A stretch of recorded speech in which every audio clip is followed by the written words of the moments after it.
owners of Ramsey Solutions. It's the Ramsey Show, where we help people build wealth, do work that they love, and create amazing relationships. I am your host, Jade Warshaw.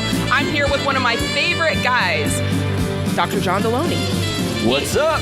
He's the co-host today. He's here to take all your questions on just overall wellness. I'm here for the money side. He's got you on the relational side. And give us a call. The number is 888-825-5225. John, I feel like it's a minute since you and I have flown this plane. I know. I miss you, man. You doing okay? I'm doing good. Let me tell you, we posted that post on social media this morning, and it's going bananas. Is it spun up? Man. That was the one about folks taking out just wild town loans for cars. Cars. $2,500 a month payments. Yeah, the equivalent of a house, basically. Yeah, for a nice house. Yeah. My favorite was you clowning on that one, whatever somebody posted, and they had put prayer hands, and you're like, that ain't from God. That's not a blessing. That was not a blessing. That is not a blessing. So, man, give us a call. We're going to help you decipher and differentiate between the things that are, really good with your money and the things that you might need to think twice about. Maybe it's your car payment. Maybe it's a home you're considering buying. We'll help you sort through that. So you can give us a call. The call is free. You can call at any time in the next 3 hours, really, depending on when you're listening. But in the meantime, we've got Michelle, who is on the line. She's from Denver, Colorado. What's going on, Michelle? Hi. So a little bit about my situation. I just turned 50 last month. Cool. I have been engaged for 8 years. My fiance and I, we have a daughter together. She's 7 years old. I have 2 teenagers from my first marriage, and my fiance has 2 adult children. And here's my question. So I'm increasingly becoming a little worried about my future. I don't work. My fiance and I agreed that I should, stay at home with my daughter. And my 2 other kids, they live with us. He's the primary breadwinner. He owns 3 houses, and they are all in his name. He had 1 house before we were engaged, but he has since purchased 2 other homes, neither of which I am on the title. I drive a car that's in his name. My phone is in his name. I have absolutely nothing in my name. And in addition to that, he will not be transparent with me. Like if something were to happen to him, like he won't show me the will. I'm just becoming really insecure, I guess, in my relationship, but in my financial situation as well. And I just don't know what to do at this stage. You don't want to be... I feel like I'm very in the dark. You are in the dark. You are in the dark. I'm insecure for you. Me too. Go ahead, John. How can we help? I don't know what you're asking. If you were my sister, I would tell you to pack up everything you have and go get an attorney today. Mm-hmm. It's been 8 years. You're not married yet. You're still engaged? We are not married. We are. But Colorado's a common law state. But it's also, geez, it's a mess. This is an absolute stone mess. How can I help you? What are you looking for? Well, I'm just wondering, if I were to leave the relationship, basically I'm guessing I am not entitled to anything but perhaps child support. I think I'm not a legal expert, so I can't give you legal advice, but I think that's wildly inaccurate.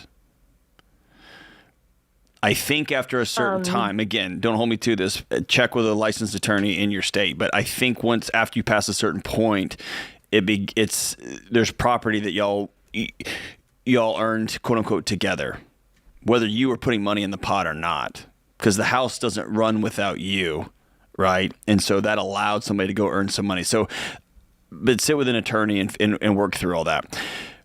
I want to go back to something you just said. You said, if I were to end this relationship, like my friend Michelle, like your relationship's over. Y'all can build something new from here and decide you're gonna do this thing right. But what you like to allow somebody to take care of a child with as little information as you have, as to hang somebody out to dry like this. This is not a relationship. This is not a partnership. This is a really messy power trip is what this is.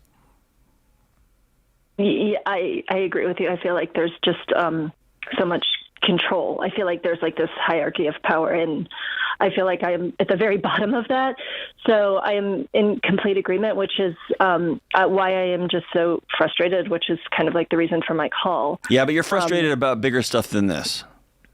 I mean, there's no way that y'all have a great intimate life. There's no way you have a great, y'all are friends, that y'all hang out. Because friends, like I wouldn't do this with my buddy.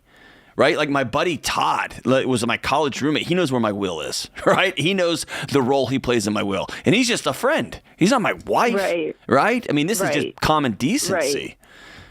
And he won't even give you that. So y'all have deeper issues here. You got to bite the bullet and go get an attorney. And if you have a couple of friends in town that you could reach out to that would recommend somebody that would be good and fair and give you honest advice and not rake you over the coals, man, that'd be my next step.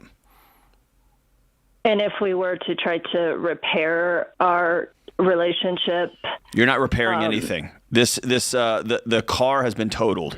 You would have to build something completely new. Okay. And that begins with you saying, here's what I want, and here's what I need, and here's what I'm worth in terms of a relationship. And somewhere along the way, over the last almost decade, you've decided that your voice doesn't matter almost as much as he does. When did this start? When did you start feeling this way? I've started feeling this way the past few years, but as I turned 50, I have just felt really worthless. Yeah. Just because I don't feel like I have anything. And like I said, like, I think for me, when I turned 50, I kind of like hit a corner. I'm like, I don't know how long I have, but I mean, if he were to walk away or if something were to happen, I am really fearful that I would, have to start at the very, very beginning. Mm-hmm. Yeah. And, obviously I need to get a job and I need to get my life together. But I think your fear is very warranted. Okay. Well, I'm scared I really for appreciate you confirming that. Yeah, I'm scared. Yeah, let me confirm really it this way. You're not crazy. If you were my friend, I would tell you you're crazy for sticking around for 8 years because you've allowed this to happen. Right. True that. I have. I mean, it is on me. That is absolutely for sure. But the beauty of that is once you take ownership of that, next step's on you too. Okay. Right? Go call an attorney. Thank you so much for your... You got it. Oh yeah, man, we love you. Call anytime we can help, but call an attorney and get that process going. My goodness. I'm almost glad that we're going to a break because this is the third time in a very short period today that I've just heard and been on calls where men are tripping. Yeah. And I want to go so hard in the paint right now, but I can't. But I just need these guys to get in line and understand that they need to love their families well and they need to do better. This is The Ramsey Show.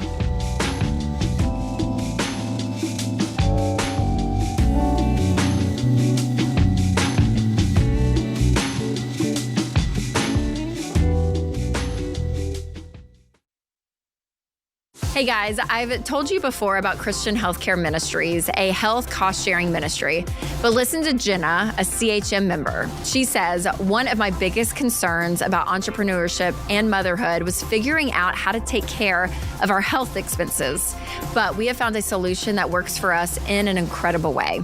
She loves that with CHM, she can help other families who need it and receive help back when her own family has an eligible medical event. CHM has been a godsend for Jenna. That's her CHM story, and it could be yours. Learn more and join at chministries.org/budget.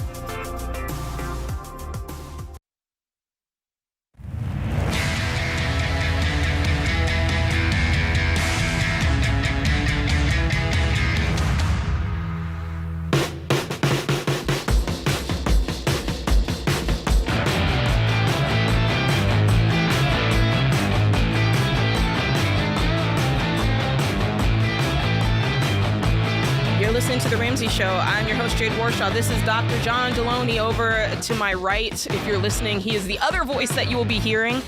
John, we just had a call before the break, and I felt for, my girl who called in because her dude was just way off. To be together for 8 years, common law marriage, I mean, under the law, that's what it is. She's got as much entitlement to everything as if they were married, but he won't put her name on anything. He won't let her know where the will is. He won't let her be involved in conversations regarding money and the things that honestly directly affect her life. And I was kind of getting pissed because I just feel like I'm hearing that more and more. I had the privilege of coaching some folks earlier this week, and I keep hearing this same story over and over where couples are so divided with their money. They're so divided with their finances. And maybe I'm old school, maybe I'm going to get canceled, I don't know. But where I come from, you 1 + 1 doesn't equal 2, it equals 1. Right. And you got to be on the same page when it comes to these finances. And I'm so tired. Like, I'm going to just say it. If Sam Warshaw, let me put it in terms that I can say. If Sam Warshaw said to me, hey, don't forget to Venmo me your half of the rent, you would never see him again. He would be on the moon, because I'm like, your half of the rent? Are you kidding me? Or it's your night to pay for the dinner? Oh, and you can't have access. You can't know where the will is, and your name can't be on the mortgage. Are you kidding me? That is a man who he's not looking out for the well-being of his family. He's looking out for the well-being of number one. And you can't love anybody well when you're putting yourself first and foremost. It's literally got to be the opposite.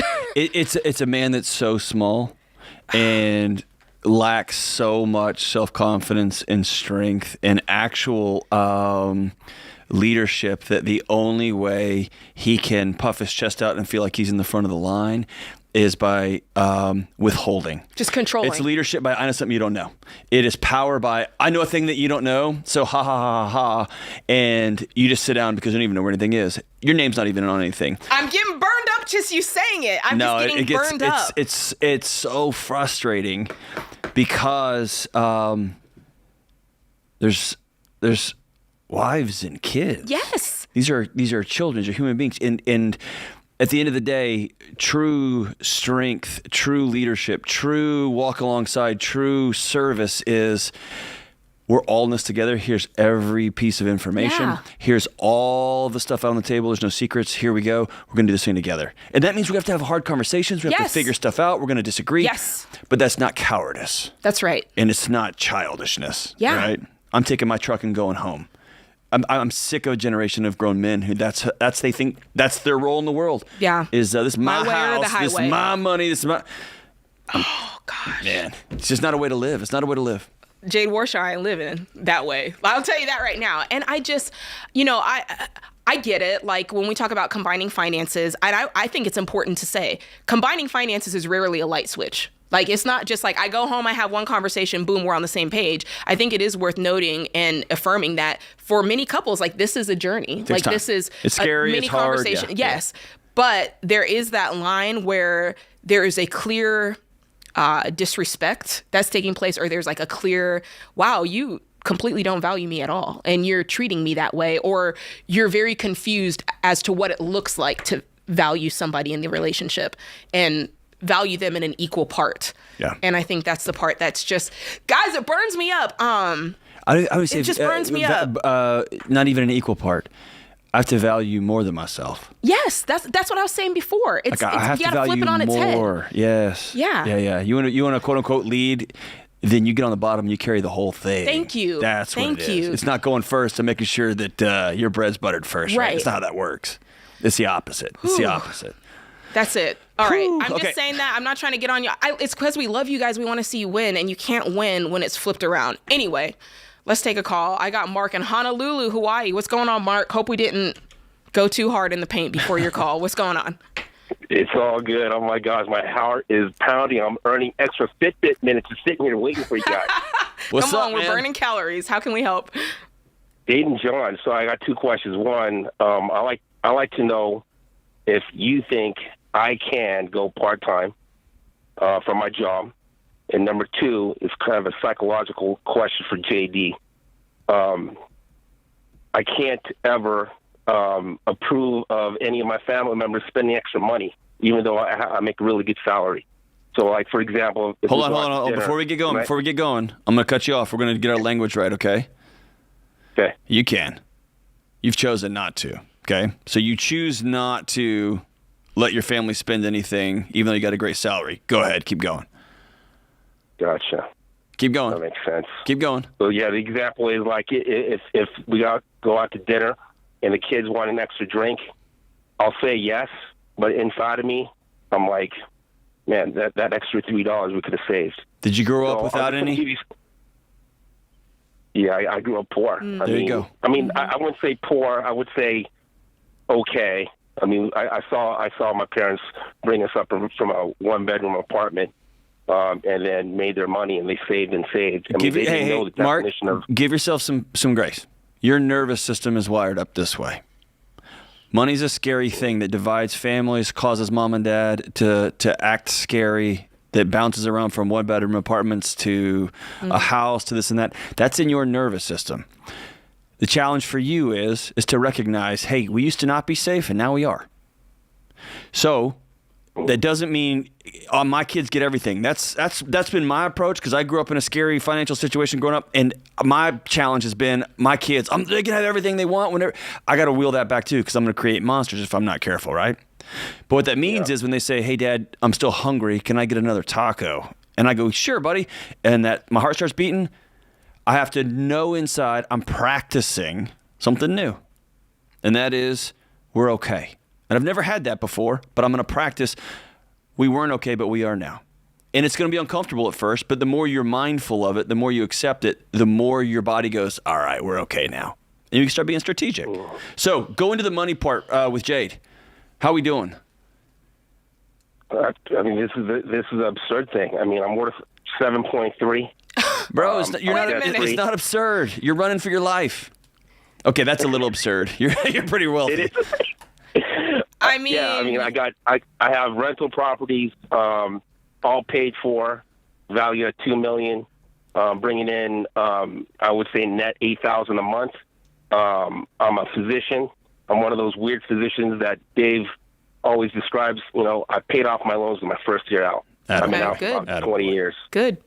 Yeah, so you just need to loosen the purse strings, is what you're saying. Because you have plenty of money. I mean, I'm just so wound up, and it does affect my relationship with my wife. Can I give you one more thing real quick? As a physician, we're going to run up against the clock. I'm going to make sure Jade's got a second to speak in here. But as a physician, if you live an anxious life, always solving other people's problems, and you're doing surgeries and you're seeing sick people over and over and over again, sometimes an anxiousness response is to grab any variable you can and hang on for dear life. And I may wonder if your money, if your net worth is this thing I can control. When you have a job that's out of control, you got family, you got fires in your community. If this is a way to grab on to control, and maybe the path forward is practicing opening your hand up. Jade, that's a mic drop. Like I feel like that's a mic drop. I don't see any money issues here. Show me where the money problem is. You talked about maybe going part-time. Go part-time, homie. Yeah. Hey, what about how much I want to go part-time because I want to spend more time with my family. Okay, done. So it's going to reduce my income. My take-home, because I live in the state of Hawaii, and they take a lot. Yeah. So my annual is going to drop down from, say, $390 down to $220, working 3 days a week. No, you can't do it, Mark. I'm just kidding, Mark. You're good. Do it. You're all good. Do it. And if you carry any debt on any of these properties, pay it off. Like, make your life as simple as possible financially. And I love the idea that you've worked hard enough that you get to work part-time and spend more time with your family. Embrace that. I think it's excellent. This is The Ramsey Show.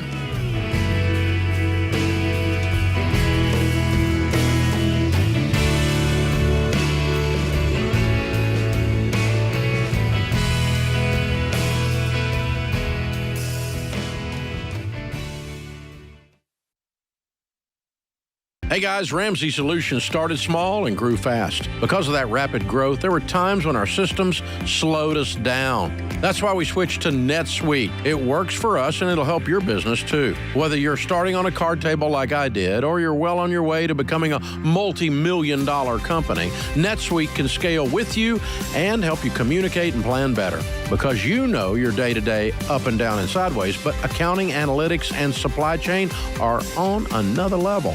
So maybe you're just not tech savvy.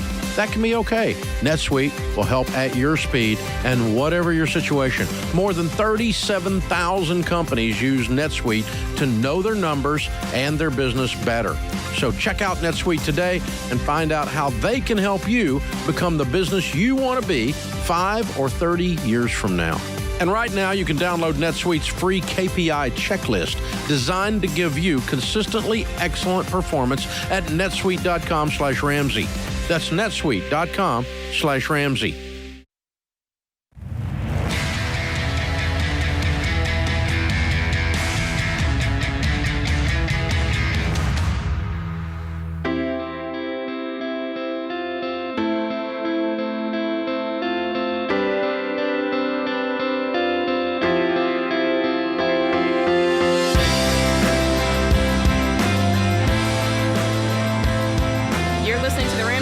I'm your host, Jade Warshaw. This is Dr. John Delony to my right.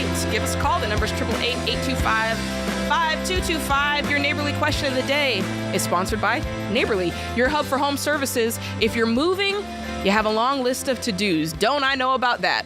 But Neighborly has local pros like House Master, 5-Star Painting, Window Genie, and Junk King to check items off that list. Visit neighborly.com/Ramsey today to schedule home service experts near you. Today's question comes from Noah in Texas. Noah writes, my wife and I have run into a dilemma with her family.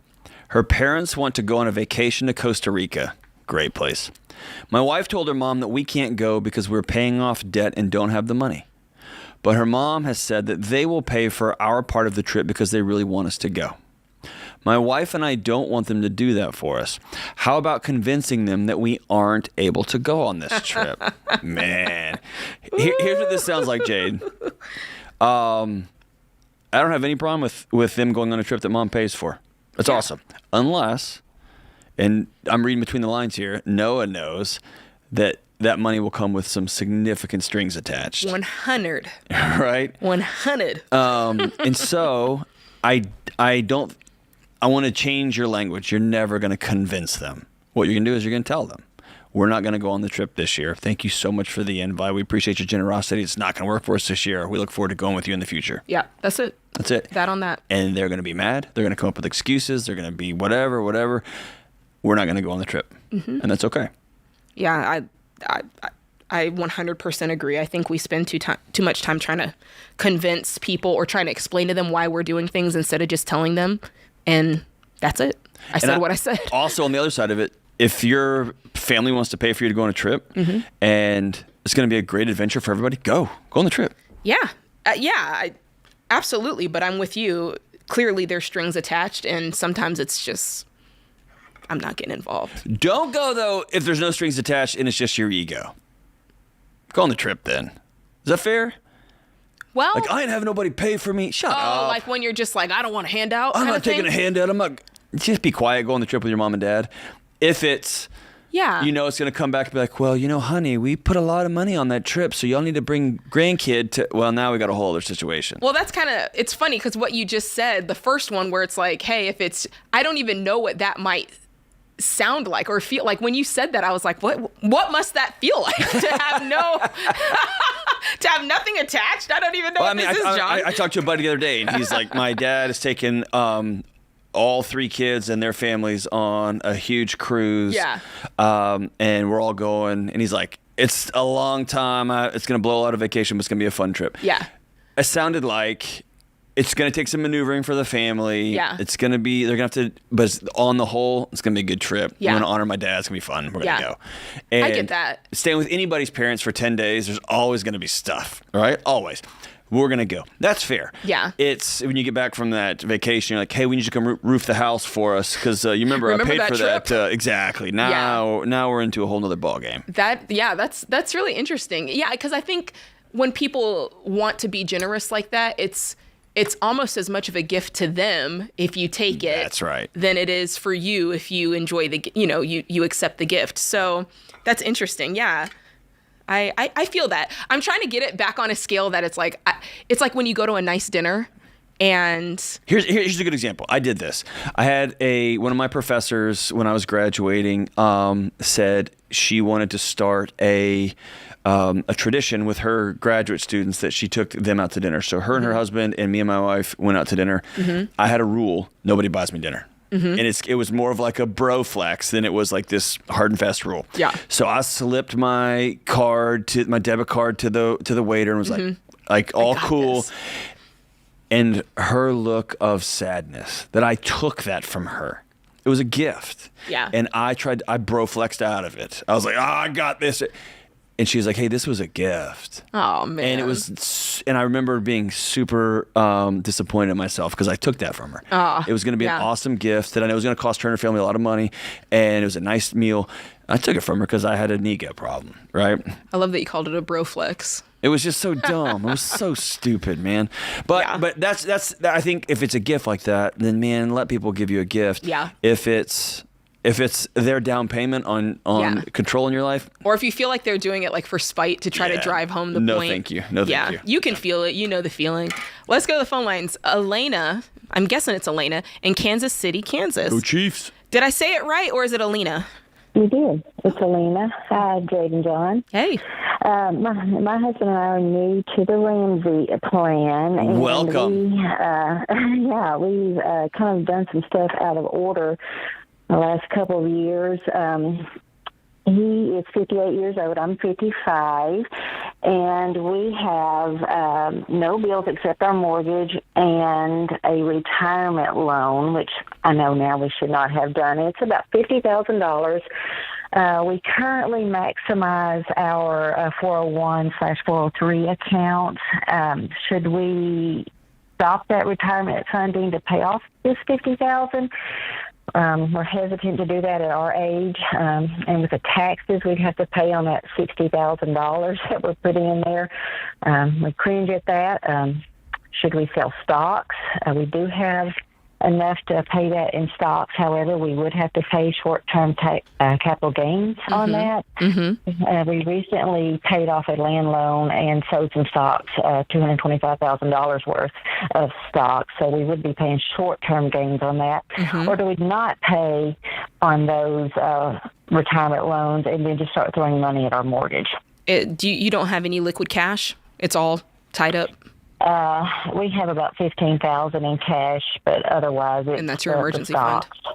Yeah. Listen, I'd go to the stocks and I'd clear those out because we're not big on stocks around here anyway. It's a lot riskier than if you were in something that's a little bit more spread out. So I'd probably liquidate the stocks and pay it. And I get what you're saying. I feel like the thing you've got to understand in situations like this is there's always a piper to pay when you make a mistake, right? And so there's no really getting around it, whether it's in capital gains tax or whether it's pausing, you have to pause investing to pay off debt. There's always a give and take when a mistake's been made, and you can't really evade that. So in this case, I think the best choice is for you to liquidate some of these stocks because, like I said, they're, it's money that you already have. You don't have to stop investing. But I would say from this point forward, I would make sure that I'm doing a more thorough investment mix instead of putting all my eggs in one basket. Especially the older you guys get, you're going to want to make sure that you've got your money spread around in a better way. Are you guys working with a professional? We are not. The stocks he get is in his company. He's rewarded some of those, and he buys into some of them. He is a Air Force veteran and has a steady paycheck from that, and then on top of that works for another company at this time, and he gets stocks in that company, and his bonuses are paid in stocks, and again, he buys into it at a good rate. So, But I'll tell you this, I grew up in Houston, and for a season, my mom worked at this little bitty company called Enron.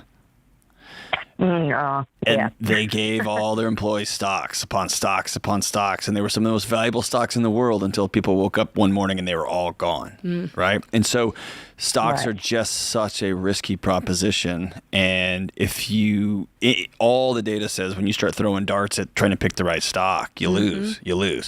And so. And yours is just by default. Like you didn't even choose this, really. It chose you. So it's even more of a gamble in that way. You're getting stock. So, man, I would take that stock and sell it and say thanks as though it's cash and invest it. Yeah. And by the way, you're paying a penalty every month in the interest on the loan you took out. So you're paying a penalty. You're going to, like Jade said, you're going to pay a penalty regardless. I'm looking at by 62 years old, can I be completely free? Can we owe nobody anything except just us? And then that Air Force check comes in, then husband keeps working, and now we're off to the races. Yeah, that's the way to do this. Those 401k loans, they're tricky. You know, people think I can just access this money. It's no big deal. But the fact of the matter is, if you lose your job or if you walk away from that job, that loan becomes due within the next 12 months. Like it compounds on itself that quickly. So people have to be careful with those 401k loans. You never know. This is the Ramsey Show.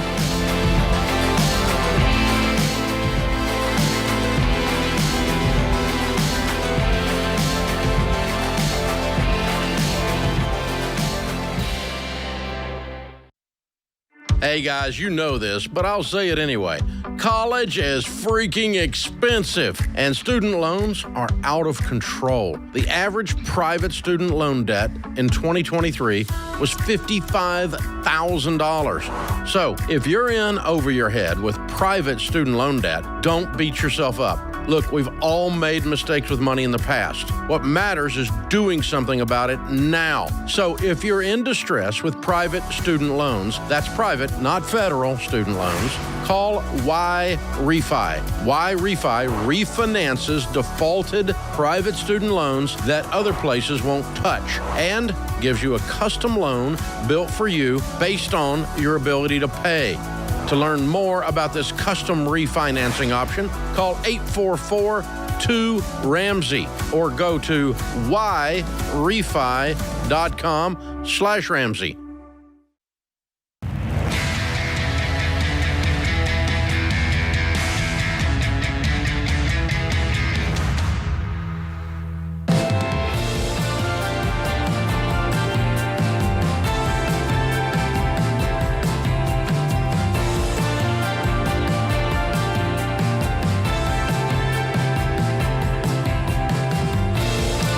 Listening to The Ramsey Show. I'm your host, Jade Warshaw, joined by Dr. John Delony. You can give us a call. We'll talk about your life and your money. The number is 888-825-5225. And I'm so excited because we have an amazing live event coming up here at Ramsey Solutions. It's actually on our campus at our live events center. It's going to be May 10th and 11th, and we're calling it the Total Money Makeover Weekend, which is cool. It takes place on the anniversary of the Total Money Makeover book that we all know and love. And so I'm really excited. It's very different. It's different from any other event that we've done. All the personalities are there. We are teaching on, the stuff we've always talked about, but just in a new and invigorating way. So that's exciting. It's one weekend and you get a crash course on everything we teach about money. So you hear us talk about the baby steps all the time. And so this is perfect because it doesn't matter if you're on baby step 1 or maybe you're on baby step 7. There is going to be enough content for you to get excited, to get, riled up about it. So I'm excited. It's really just going to be a big fat party, a big rally, and everybody there is going to be like-minded. So that's really exciting. No matter what baby step you're on, it's going to light that fire. There's also going to be Q&As. I know that myself and Ken Coleman have cooked up some really fun content. No pun intended there. So that was just a little Easter egg. So hopefully you'll enjoy it. Early bird tickets start at $99. That's only for a limited time. So you got to get your tickets now. You can do that at ramseysolutions.com/events. And just keep in mind, this event center holds 2,400 people. So these tickets are going to go super fast. So get your tickets today. That's ramseysolutions.com/events. Very cool. Can't wait for that. Let's go to the phone lines. Michael, who's in Auburn, Alabama. What's going on, Michael? Hey, how you doing? I'm doing good. How are you? I'm okay. I just got this problem with an ex-wife. Uh-oh. Tell us about it. Wanting money every day. And it's we've been divorced over 10 years, and she's remarried, but she's got a husband that lays up on the couch. He won't work. And so she's coming to you for money? Yeah, every day she's wanting money to get cigarettes, pay her bills. Are you remarried? No. Hey, I know why she's doing this. You know why? I'm trying to figure this out. I figured it out for you. She's doing this because you keep giving it to her. And you have been for a decade, even though you went to court and dissolved your marriage. Why are you still giving her money 10 years later after she left you and remarried somebody else? I had kids, and they over 18 now, and I was just trying to figure out if I need to part ways or whatever. Yeah. Are you still in love with her? Well, I care about her, but she chose another man over me. That's exactly right. And I'm my heart's breaking for you, man, because I can tell you still care about her. You want her to be successful. She's the mother of your kids, and I get that. But what you just said is important. She chose somebody else over you. She left you. She divorced you. She married somebody else. And this is the bed that she chose for herself, and she's got to sleep in it. She got to make up that bed. And the only way to move forward is you got to stop writing checks. You got to say the ATM is closed. You will not get another penny from me ever again. And then she's going to have to look at her husband who's laid up on a couch, and they're going to have to figure that one out.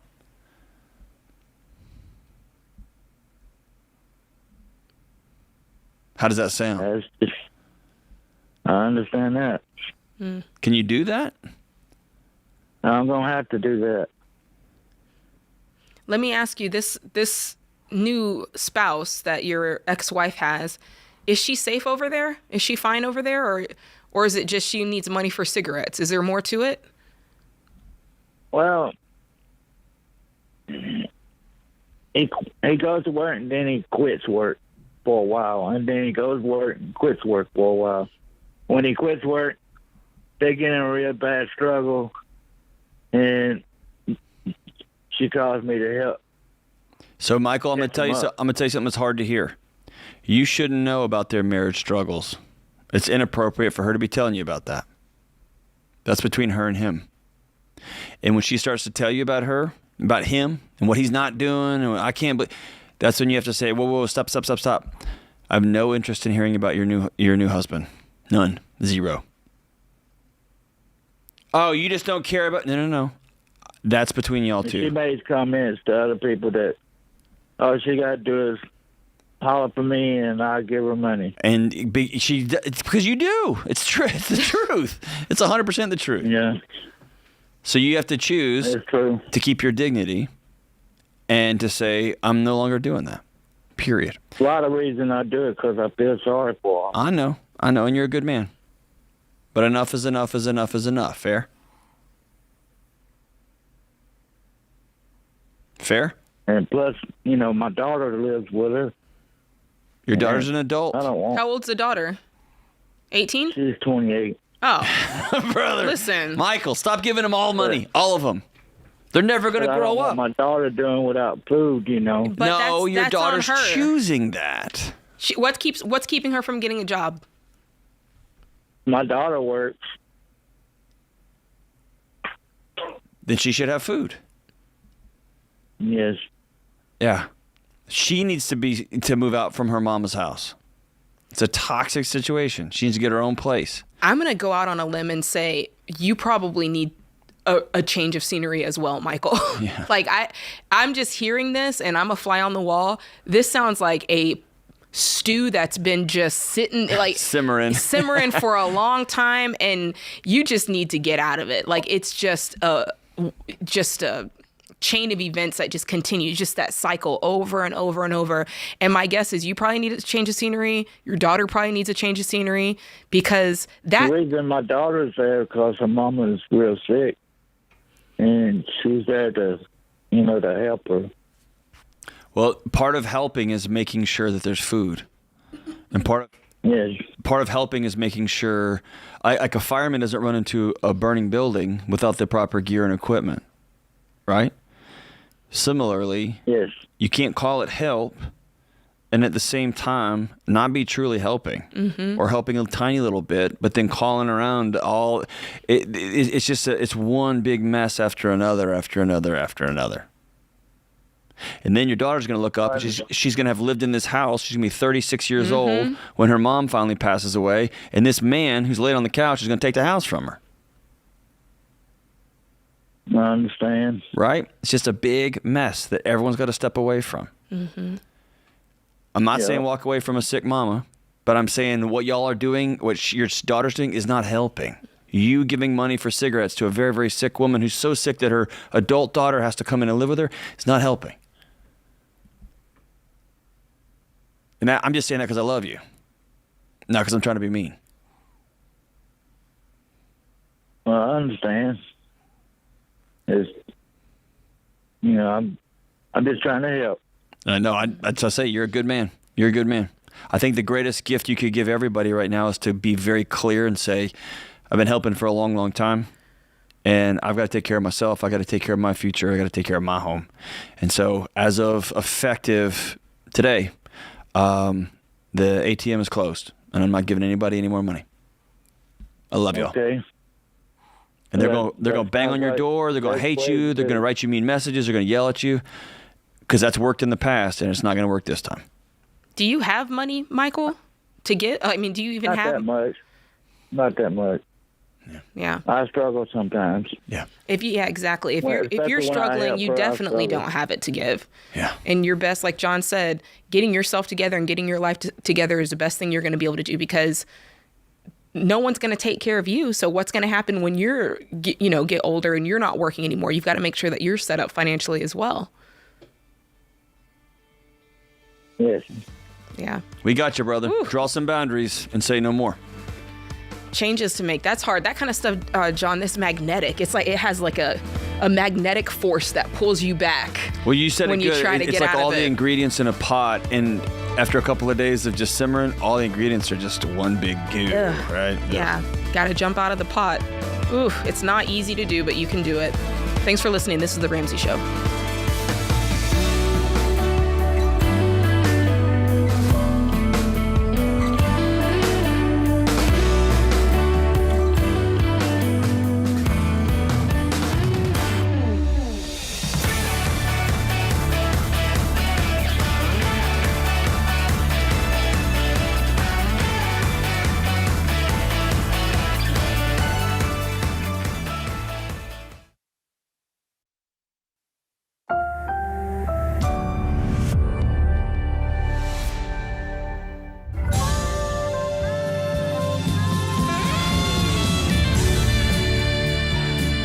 Live from the headquarters of Ramsey Solutions, it's The Ramsey Show, where we help people build wealth, do work that they love, and create actual amazing relationships. I am Jade Warshaw, your co-host today.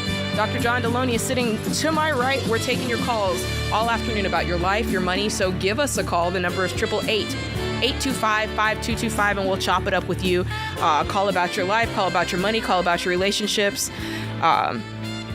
The show is yours, and we are happy that you're here with us. So let's go straight to the phone lines. Kyle in Jackson, Mississippi. What's going on, Kyle? I'm going to Jackson. Hey, Jay, Dr. John. How's it going, guys? Going good. How can we help? Yes, so just to kind of give you a brief overview of what I got going on, currently just in a situation that I'm trying to figure my way out of. I'll kind of tell you what prompted it. My wife and I are actually expecting our first baby here in a few weeks, and it's got me thinking, and it's time for a legitimate change. I'm ready to do it, but I'm just trying to get some traction, and I can't seem to do that. So that's where I'm at, and I'm excited, but I'm getting pretty nervous, pretty scared, and it's coming pretty quick. Tell me about your financial situation that's making you nervous and scared.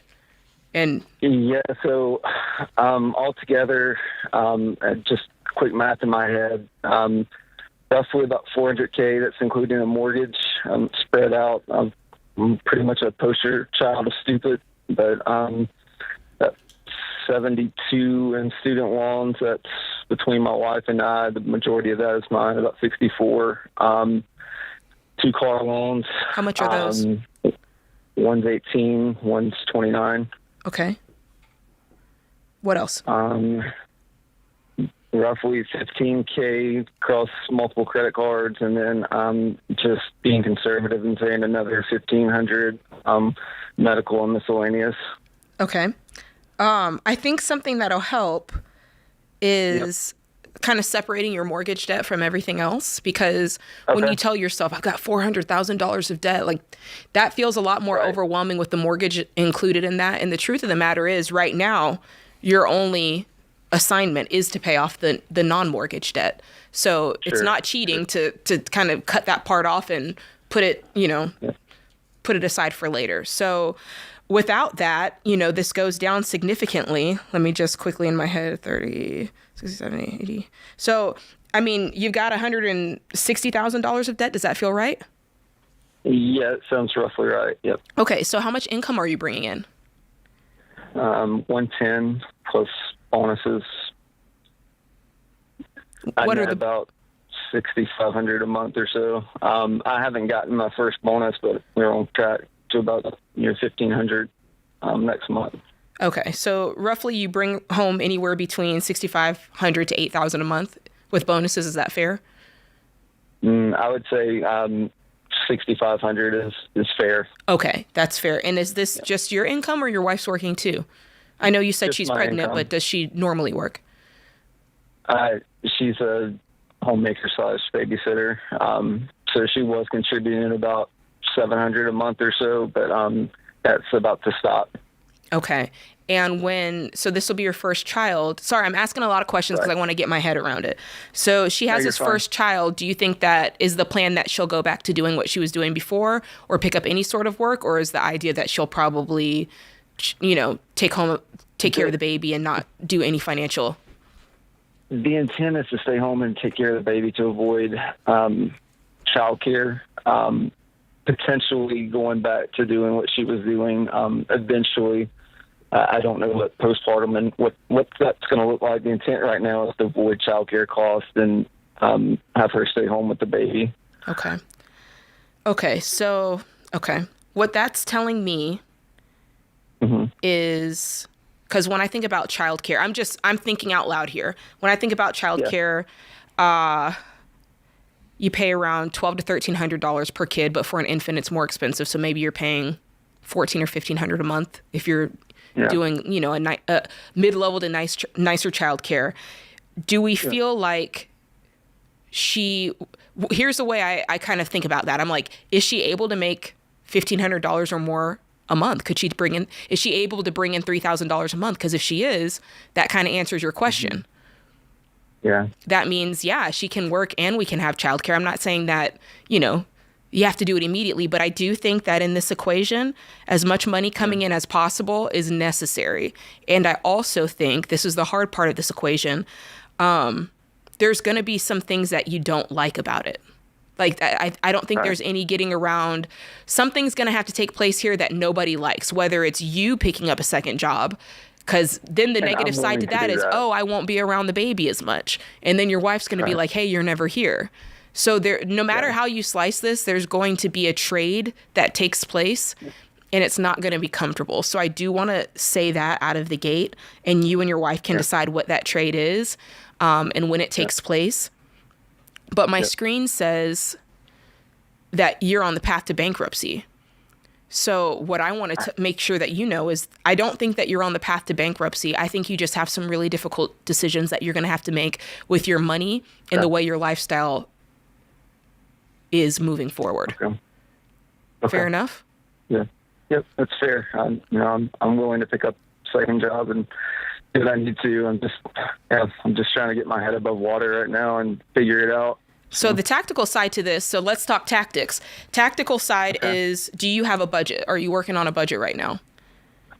I just started trying to give it a really good go this past week, and I don't know that it's in the best place. I probably need to see how it comes out.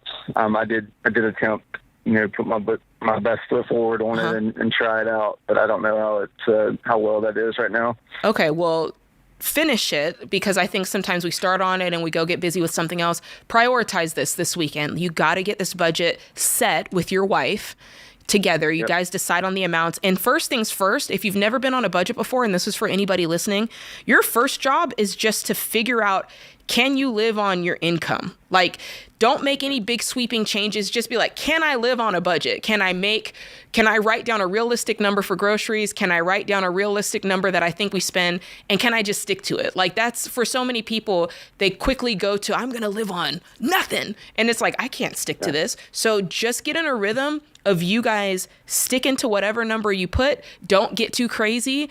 And we don't use credit cards. We were just living on our income. And then when you start feeling your footing with that, that's when you start going, okay, but now I can cut down groceries, and I can cut back on takeout, and I can cut back on, whatever those different care categories are. And that's what that looks like. And then I want you to really start playing out and playing through some numbers and seeing what would it look like if our family lived on $80,000 instead of $110,000. And then I want you to start running the numbers on what would it look like if you found a job where you could make $2,000 extra a month. And I really want you to pull all of these concepts out of the air and put them down on paper and start working your way backwards and going, okay, what does it look like to get $2,000 extra a month? What does it look like for us to live on this number of a budget? And that's how you put this in real life. This is The Ramsey Show.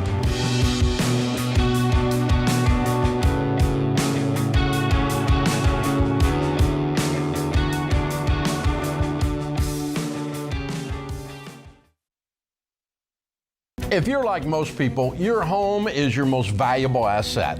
And when you want to make improvements, it can feel like everything costs too much or takes too long. But something as simple as custom window coverings from Blinds.com can completely change your space and add value to your home.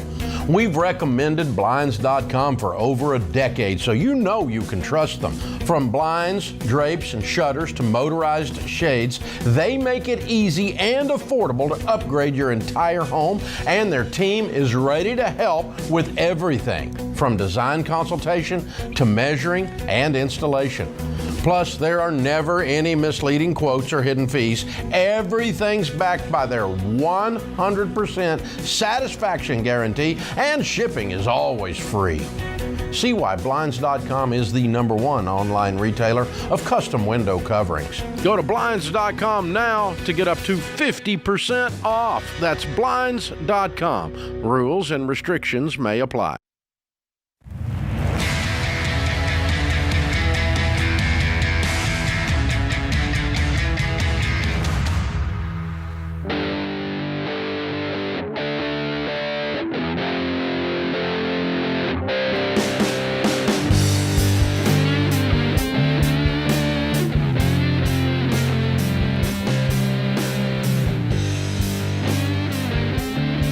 You're listening to The Ramsey Show. Thanks for listening. Hey, if you love this show, make sure that you like, subscribe, and share it with the people around you. That would help us out big time. Obviously, it kicks the show up in the algorithms, and you're just sharing a really awesome show with the people around you, which that is a win-win. I'm your host, Jade Warshaw. This is Dr. John Delony.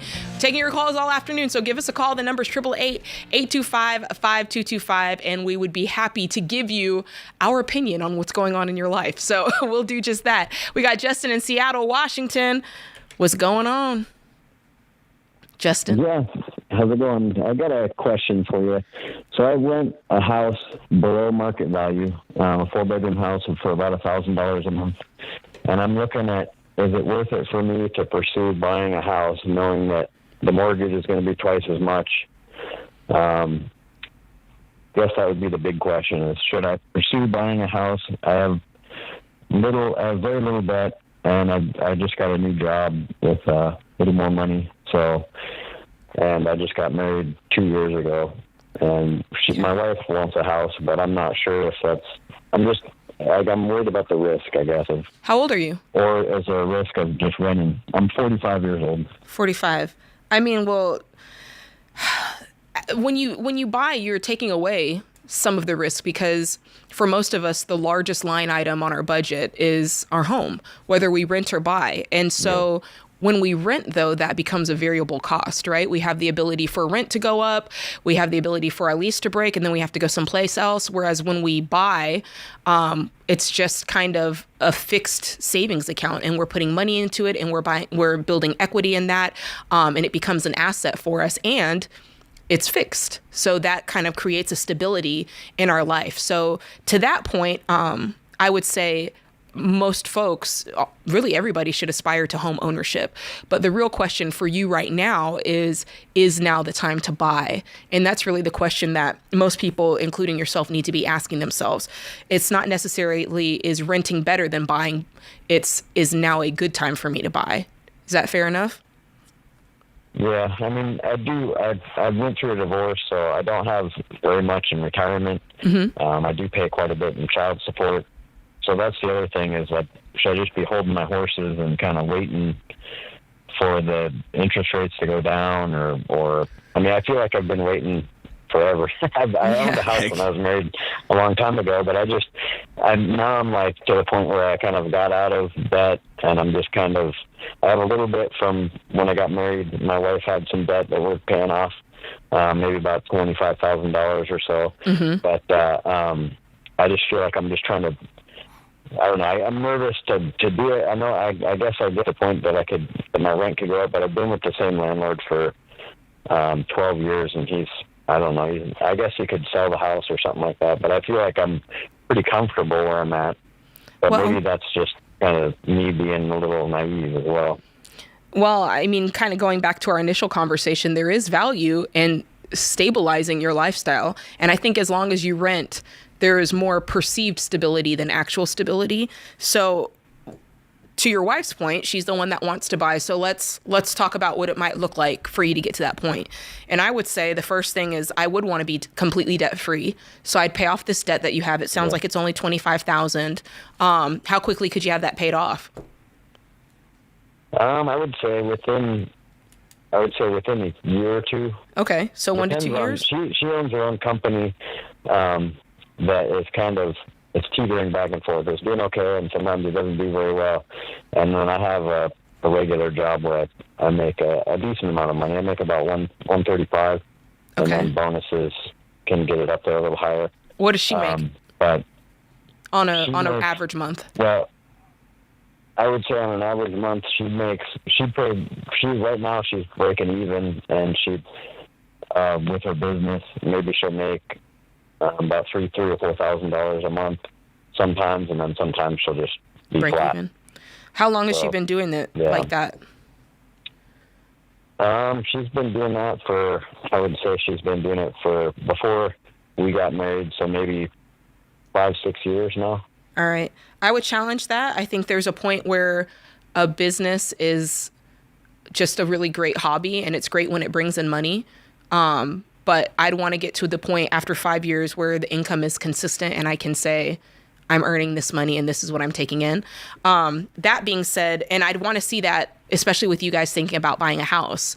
So my keys to this would be paying off the debt. Let's save up 3 to 6 months of expenses. In this case, I'd probably say 6 months of expenses because her income isn't as solid as I'd like for it to be. And then I'd start saving up for a down payment. I'd start looking in your area and saying, okay, like what's feasible for us? What can we get into? And I wouldn't worry. I mean, I say this very lightly because interest rates are real, and what it takes to buy a house right now is not easy. And so this could be a long journey for you guys saving up to actually get something that you would want to buy. And I think that's okay. But I do think in this case, home ownership, we just know that it's a key component to wealth building. 67% of millionaires have paid for residences. So I do think that it's something that you should consider and should start working towards. John, what do you think? Yeah. Justin, can I use your situation as just a conversation on a larger, a bigger puzzle piece across the country? Is that cool? Yeah. So, Dave in particular has taken, and I guess all of us by proxy have taken a lot of hits recently, and I'm seeing it on social media. I'm seeing it everywhere, that we're out of touch, that we don't care about people, that we want people to not spend money, our ideas are impractical, they don't work. And so when Jade tells somebody who's thinking about buying a home, hey, don't owe anybody any money first. And make sure you've got some money to put down, enough that you can get in that house and that you could get out of it if you had to. That you can get into that house and you're not going to immediately be underwater in a huge asset like that. When we tell people 25% of your take-home pay, what we get back is, well, that's just unreasonable because houses have doubled. And here's the thing. I bought a house in 2020, right at the beginning, before it got bananas. And I'm shopping for a house right now. Mm-hmm. It's mostly doubled. It is madness. It's heartbreaking. And Dave pays me super obnoxiously well. And math doesn't care about my feelings. And what does that mean for me and my family? There are neighborhoods in Nashville that we would have moved in with our same income and our same cash situation in 2020 that we're not doing right now. We can't because we can't afford it. Mm-hmm. I've got friends across the country that want to move to this state, to keep doing this job, to live in this town, and they simply can't do it because the matrix of, I want this job, I want to be in this town, and I want this home, one of those or two of those have to give. Yeah. And so the big enemy here is how expensive homes are. The big enemy here is how everyone says it's okay to borrow a whole bunch of money and spread yourself out. And the heartbreaking part for me and for Jade, for Dave, for George, for Ken, for all of us is we sit with hurting people on the other side of this thing when it goes. And make no mistake, it will go again. It will go again. Mm-hmm. And so we love people. We want people to buy the nicest house you can afford for you and your family. I want everyone to do the job they want in the city they want, in the house they want. Right now, housing is out of control. It's so expensive. And that may mean that for most people, you're going to have to rent for a while. Mm-hmm. And is it ideal? Nope. Is it reality? Yes. Or you're going to have to move to a new state. Mm-hmm. You're going to have to move to a new town. You're going to have to take on a second or third or fourth job or whatever the thing may be. But math doesn't care what neighborhood I want to live in. Math doesn't care what school I want to send my kid to. Math says if you don't have money in the bank, math says if you go into your home underwater, it's going to bite you and it's going to cost you everything. And by the way, some super, super rich person's going to come buy that house from pennies on the dollar after I lose it. So, whew, it's heartbreaking, brother. But if you can't afford it, don't get into it. But it is something worthy to build towards. Housing is out of control expensive. It's just reality.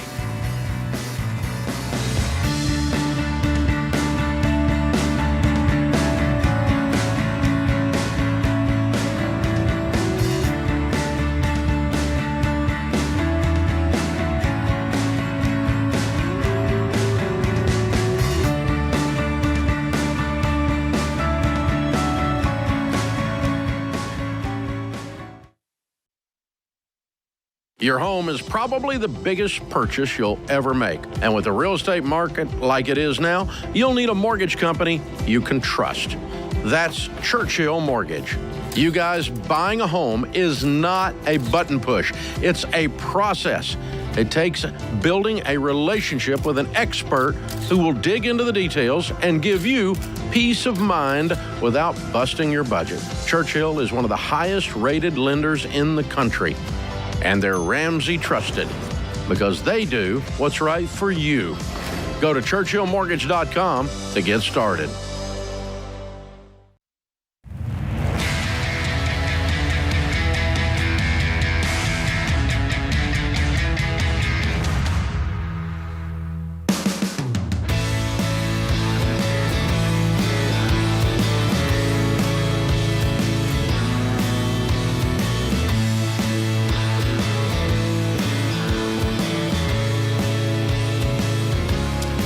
Listening to The Ramsey Show. I'm your host, Jade Warshaw. This is Dr. John Delony to my right. We're taking your calls all afternoon. The number is 888-825-5225. Give us a call. Let's go straight to the phone line, shall we, John? We shall. Let's talk to Matt in Pittsburgh, PA. What's going on, Matt?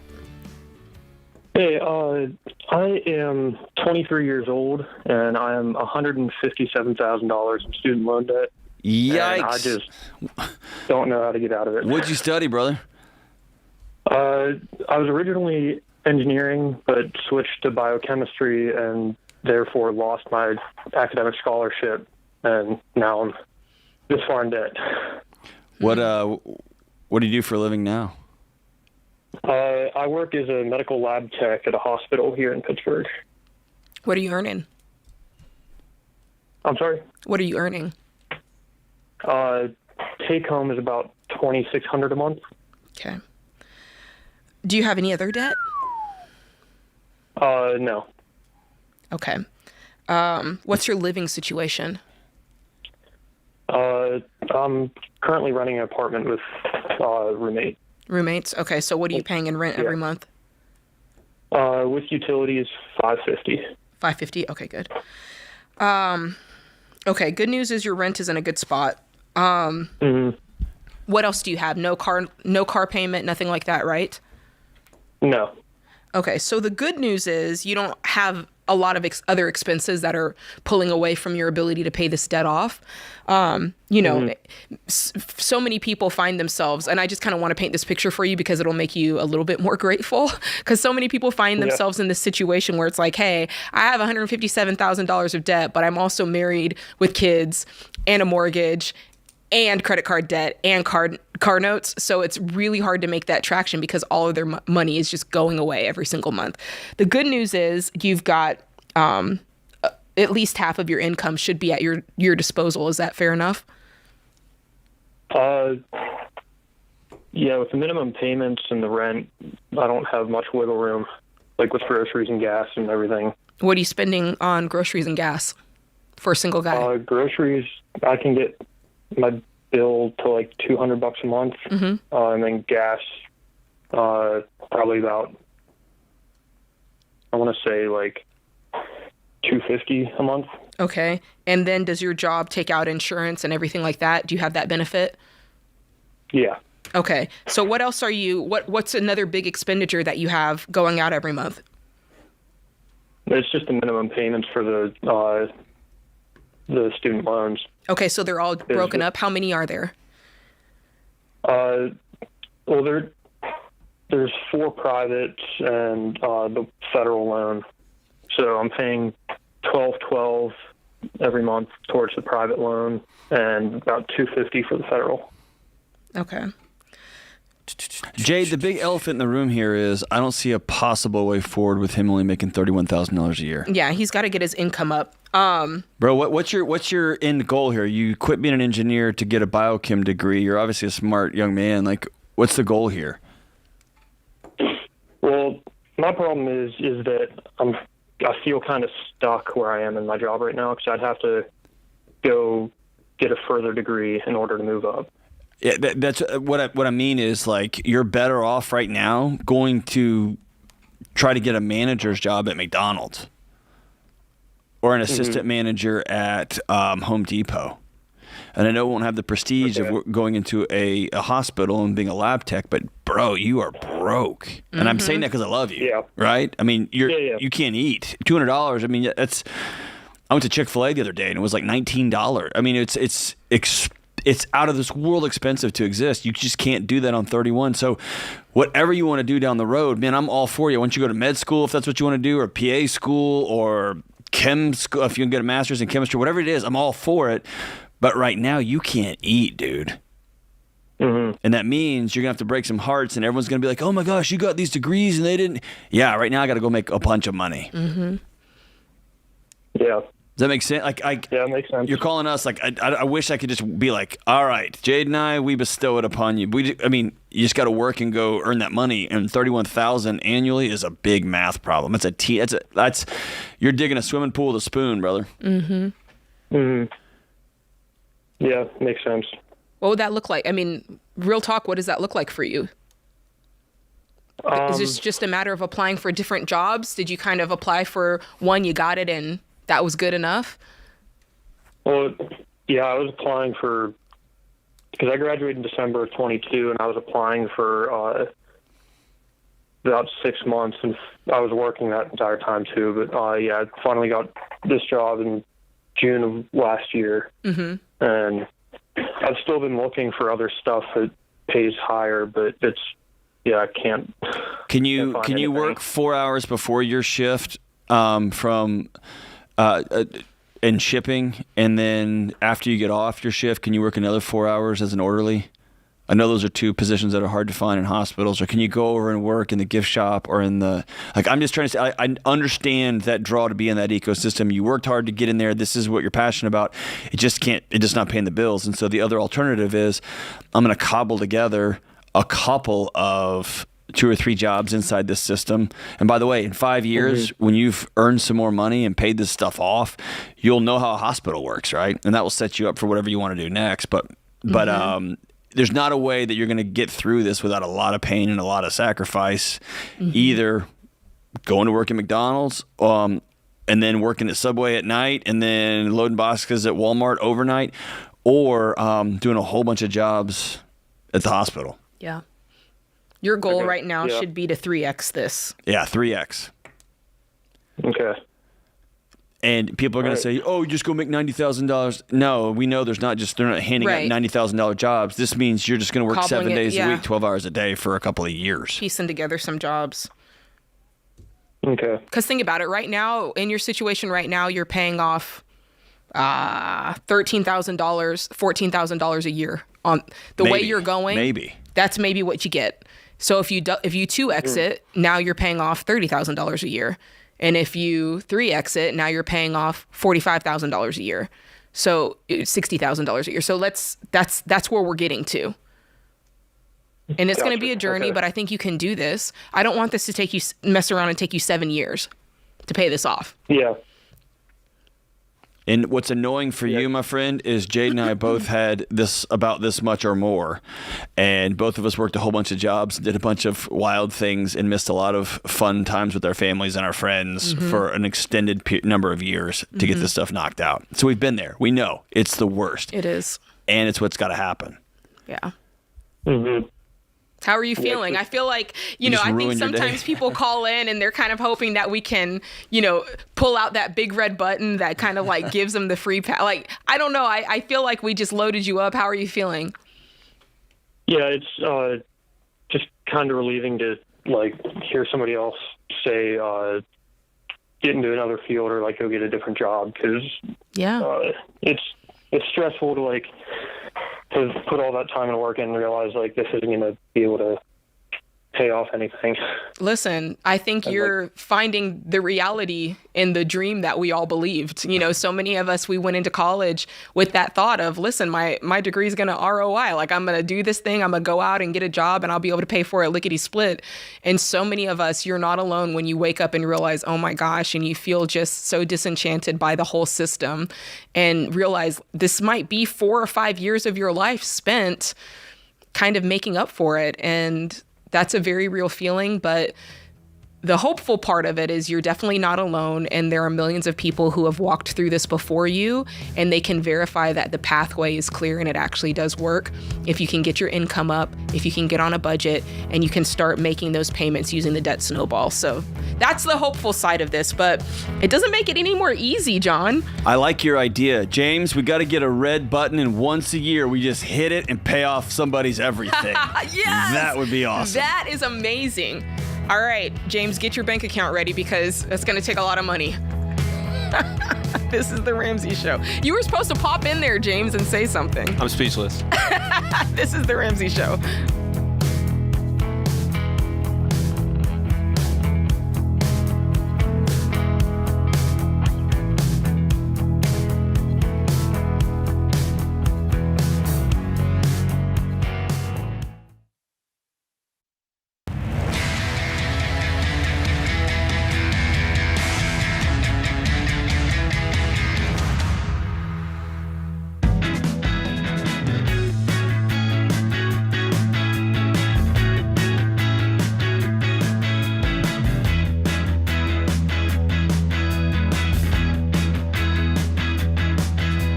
To the Ramsey Show. I'm Jade Warshaw, your co-host today. I'm joined by Dr. John Delony, and we are taking your calls all afternoon long, so give us a call. We'd love it. The number is 888-825-5225. Call in. Hold on. Like we were just talking off air, and I think it's fair to have this conversation. Okay. It's kind of a continuation of one we had earlier. I think it's important just to call out homes are outrageously expensive. Oh, yeah. The last I looked, and again, don't hold me to this statistic, but it's the lowest inventory is supply and demand. There's just not enough houses. Yes. And some of these big Wall Street firms are coming in just buying them, writing checks for them and buying up neighborhood. Like there's new competition on the ground that has never existed before. That's right. Housing has just gotten insanely expensive. Yeah. And that means for the young couple who's 26 and 27, and she's a teacher and he's a youth minister, she is a nurse practitioner, he is trying to get a small business going, y'all going to be renting for a long time.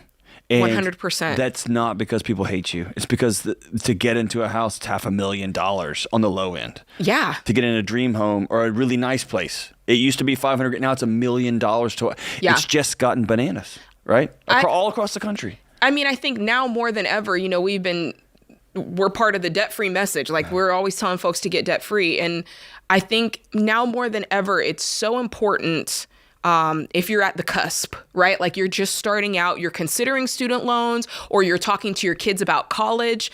It is so, so, so important for those of us who got in debt, you know, shoulda, coulda, woulda, like we're here now. But for everybody else who's right at that cusp, it's more important than ever because this journey that you're talking about, John, to home ownership is longer. It might take you 7 years. It might take you however long to get there. You definitely don't need to make it longer by having to pay off debt, right? So what I'm kind of likening that to is when Sam and I, when we first started out, of course, we had a bunch of debt. It took us 7.5 years to pay off that debt once we realized, hey, we need to pay it off. So really, we were 9 years in to marriage by the time our debt was paid off. And we rented for 10 years because we were like, we're not going to buy a house when we still have this debt. Our debt was our mortgage, right? So I know I know that feeling to say, hey, you're not going to buy a house for 10 years. But can we call this out? This is important. I was at you and Sam's house. Like there was my wife and I, there's a whole group of us over there the night for a holiday party. Yeah. You have 2 little kids. Yep. Your house is extraordinary. It's beautiful. Thank you. Right? It's amazing. And I think it's hard when you're 32. It's hard when you're 26. It's hard when you're 40 and the math isn't adding up to not be able to just exhale and see the other side is if you'll wait and do it right. Yeah. There's a lot of laughter in that home. There wasn't a lot of angst. That's right. There was a lot of joy. There was a lot of fun. There's a lot of, I wonder what other house we could get, right? It's a different ethos than I borrowed half of the 1% down because I got this special loan program and from my brother and then this other guy, and then I got a bonus from my work, and I was able to get into this place. Nobody moved, nobody breathed. Yeah. You don't. That's not that home owns you. You don't own that home, right?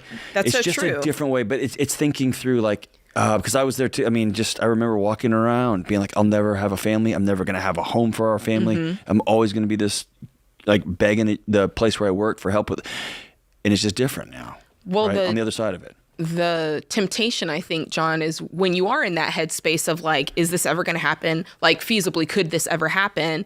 You start, and I think that's the way a lot of people feel right now is the way these prices are and the way my income is and what it takes to even get a $400,000 house or $300,000 house is astronomical. And so you start to feel like the gap getting wider and wider. And if you start feeling hopeless, then the reaction is, well, who cares? Like, whatever, I'm just going to live my life. And next thing I know, I'm seeing you out at Applebee's and at Chili's and you're buying up the bar. And I'm like, listen, you're just making it worse. Don't lose hope, because when you lose hope, it's like you just widen the gap even further. Or you make quick, unthought through decisions when you feel hopeless. Right? Yeah. And that's when you just go buy the house. That's right. And then in 7 years, when there's a market correction and your adjustable rate mortgage goes way up, a really, really wealthy person is going to buy it from you from the bank at pennies on the dollar. And you just help that person get even richer than they already are,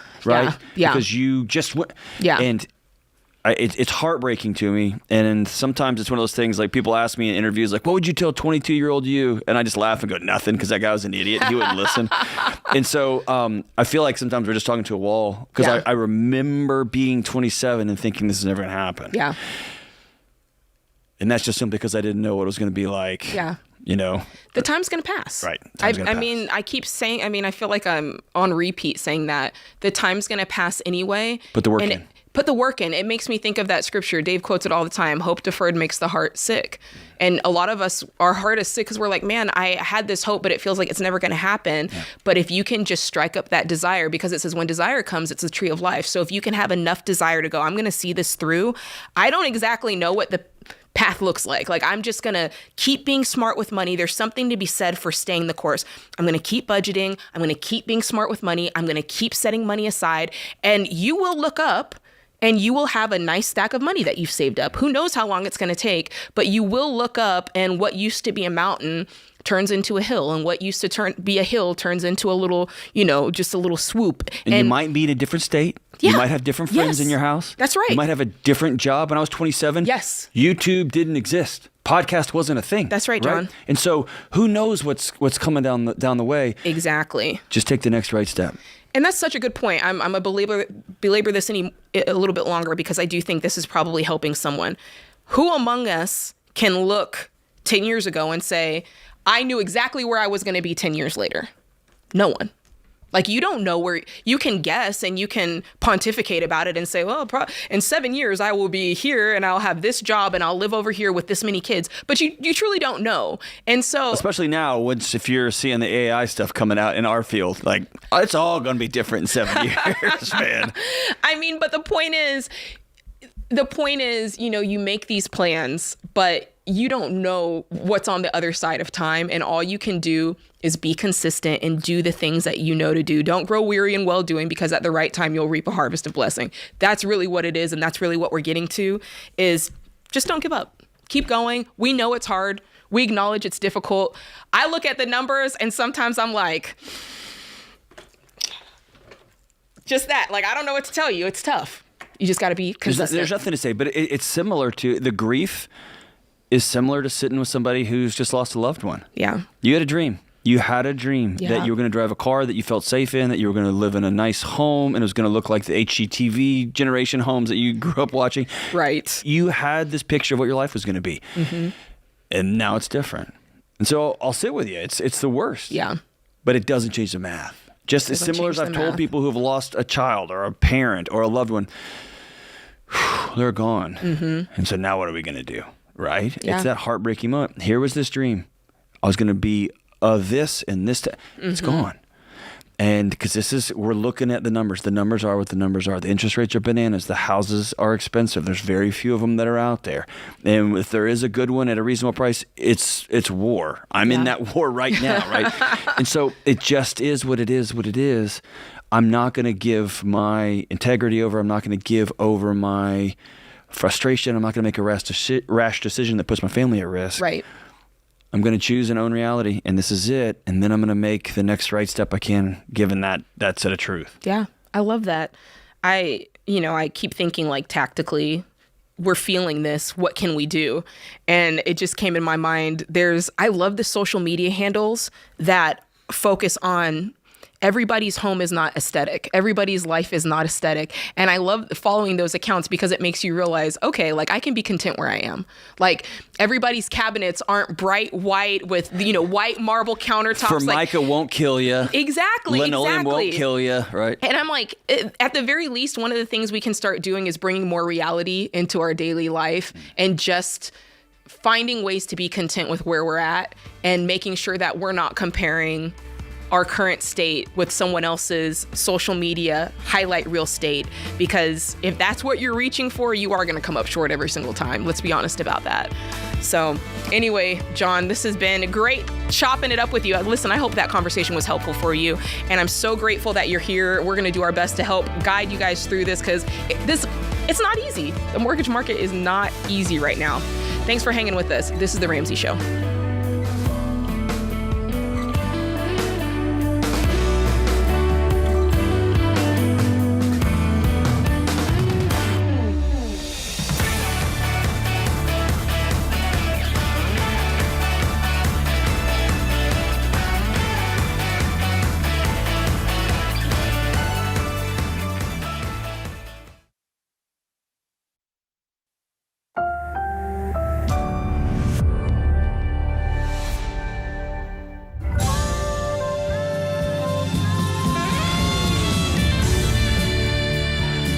from the headquarters of Ramsey Solutions, it's the Ramsey Show, where we help people build wealth, do work that they love, and create actual amazing relationships. I'm your host, Jade Warshaw. Your other host today is Dr. John Delony. He is the author of Building a Non-Anxious Life.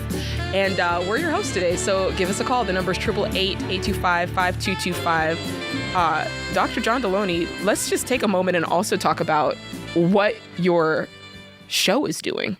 Yeah, it's pretty wild times, man. Wild going times. Bananas. I looked up and you were number one in your category. Yeah, it was pretty wild. We had a wild week. We hit number one in the health and wellness, and then we hit number 4 on the big boy chart. So it's pretty cool. Like number 4 of all. Of all, yeah. It was a fun week, man. It was fun. That's crazy. I don't like the fact that you're very nonchalant about this right now. You're like too humble. I need you to be like, heck yeah! Like I need you to like go bananas. It's because as soon as I go bananas, I walk in my front door and my daughter's like, "Can I have a snack?" And I'm like, "Yes, you can have a snack." And my son's like, "Why did you?" Yeah. So it's awesome. It's cool, and yeah, it's a pretty neat thing. Well, pretty cool thing. We have a pretty amazing team that teaches me how to do all that stuff, so it's cool. That's awesome. Well, I'll go Hulk status for you because I think it's pretty awesome. And if it wasn't for the team, I'd be sitting in the basement still, mumbling into a microphone, telling stories, and so they pick the calls, they edit these shows, they take out my and they make it sound right. They do the music, they master it, they mix it. I mean, without them, this doesn't exist. I feel that it doesn't exist. Yeah, so. Clearly, cool, even on this show, there's a whole booth of people who are way better at their jobs than we are at ours. James isn't, but everybody else is pretty good. Actually, James is crushing. It's that Austin guy over there that, man. Oh my goodness. Well, let's take it to the phone lines. Let's take a call from Miles, who's in Boise, Idaho. What's going on, Miles? Hello. Thank you both for taking my call. You're welcome. I've owned a business now for about 3 years. I'm 35 years old, and I have 3 boys. Oldest is 7, youngest is 2. And starting the business, plus living the typical American way, I found myself now in $97,000 in debt. Okay. And right now, I pay myself about $72,000 a year. Okay. And I'm at a point where I feel like it's hard. I'm a single operator LLC, and so it's hard to manage the debt and everything else I got going on. That $97,000 doesn't include $395,000 on a mortgage. Okay. And your guys' segment or what you guys just talked about, the housing market was perfect because the position I'm in right now is I'm like, should I sell my house to do like a debt reset? We have about $205,000 in equity. Uh-huh. But that puts me in the housing market either, in 7 years or, paying outrageous prices like we were talking about earlier. And you talk to some people and they're like, oh man, you're crazy. That's 2.875 interest. There's no way you shouldn't do that. And so just looking for an opinion from you guys. Well, when it comes to selling the house, unless you were in a situation where the payments were more than 25% of your take-home pay every month, and, if you're at 50%, then I would consider, making that switch. But if you're comfortably making your payments and you're in the market and you're in at a good interest rate, and it technically is a home that you can afford, then I wouldn't sell it. So tell me more about your mortgage payment. Our mortgage payment is $2135. $2135?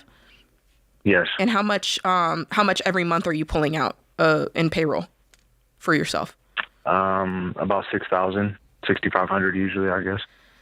$6,500? Yeah, $65,000. And what about your wife? She stays at home. Okay. So, it's a little on the high side. It's a little on the high side, but at this point, I still think that there's some areas that we can exhaust to get it back where it needs to be and start making some headway on the debt. Okay. In this market, I'm just really careful to tell people, go sell your house. That's not what I would do in this situation. I'm thinking, okay, $72,000, there's room to go up here. And I would rather explore that first before we do something massive. Unless you're sitting here telling me, listen, Jade, my wife is all in. I'm all in. We're tired of this thing. Like, we want to like, if you're telling me that, then we can talk about it. But right. Well, I think for us, it's a matter of like right now I'm breaking even. So even getting to baby step 1 is difficult. And so then it's like if I was able to sell the house and pay off even some of the stuff that the business carries, then I could afford to pay myself more, roughly about $2,000 more a month.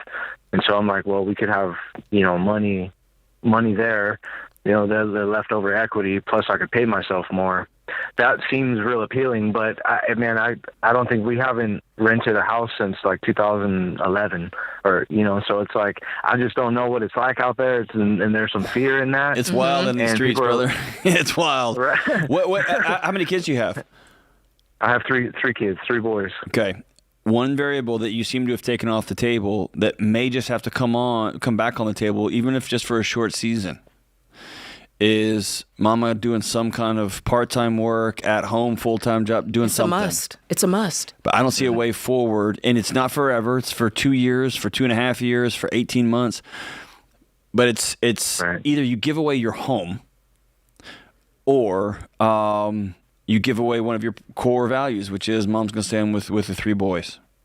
And Jade and I both also know, like, we pay for childcare and babysitters. It's the only thing crazier than the housing price is the childcare cost, right? Right. Right. But if she has an opportunity to make a couple $1,000 a month on top of childcare, and y'all could really get after this thing, man, you're talking 18 months, 24 months of really miserable living to change everything. Right. Mm-hmm. Okay. Versus 7 years of hoping the guy doesn't raise the rent on you. Right. Oh man. Yeah, that's good. Okay. Yeah, I appreciate that. And you'll shed tears. You'll be sad. You'll be heartbroken. All those things. You'll have values. You got a vision, and the math doesn't work. Right. Right. Yeah, I'm 100% with John. I think that it boils down to income and sacrifice. Your mortgage payment, you're probably feeling that because it's $500 more than it should be. And so you're feeling that every single month. And then you've got a wife that's staying home and you're a single income family in that way. And you've got the stress of you're self-employed. So it's like, you got to get after it. So on the one hand, I think you're used to that pressure of if I don't go out and get it, it ain't happening, right? So I think on one side of it, you understand what that means. And I think you just have to tap into that self-employed, I run my own business. In the words of Dave Ramsey, I go out, kill something and drag it home. I think that's the part that you're going to have to tap into, and your wife too. And I think that if you guys can really link arms and do this for a season, you'll come out on the other side and you will be debt free. But to John's point, there is going to be a sacrifice that's unavoidable, 100% unavoidable in this case. So I wish I had something easier to say. The method is never easy. You've just got to go out and get after it. This is The Ramsey Show.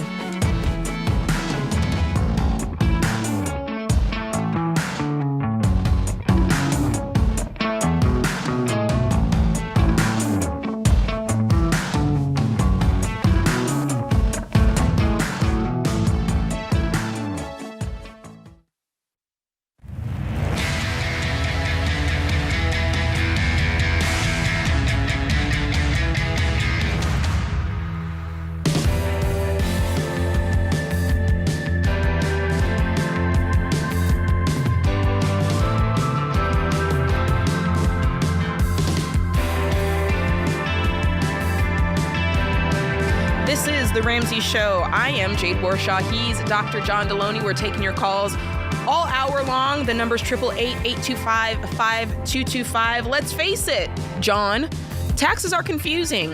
And if you buy into some of the tax service ads out there, you'll believe that you'll never get a grasp on taxes and you shouldn't even try. Or maybe worse, they suck you into offers that won't help you win with money. But we think that you guys deserve the truth, so here's today's tax tip. Number 1, a tax refund is not a bonus. I know you don't want to hear it. It's a refund. It was your money all along, and you earned that money. You loaned it to the government all year long, interest-free. And man, they've made some great choices with your money. Oh, man. Golly. Listen, I can go on a limb on that. And I know, let me just talk to the folks that I know I'm talking to.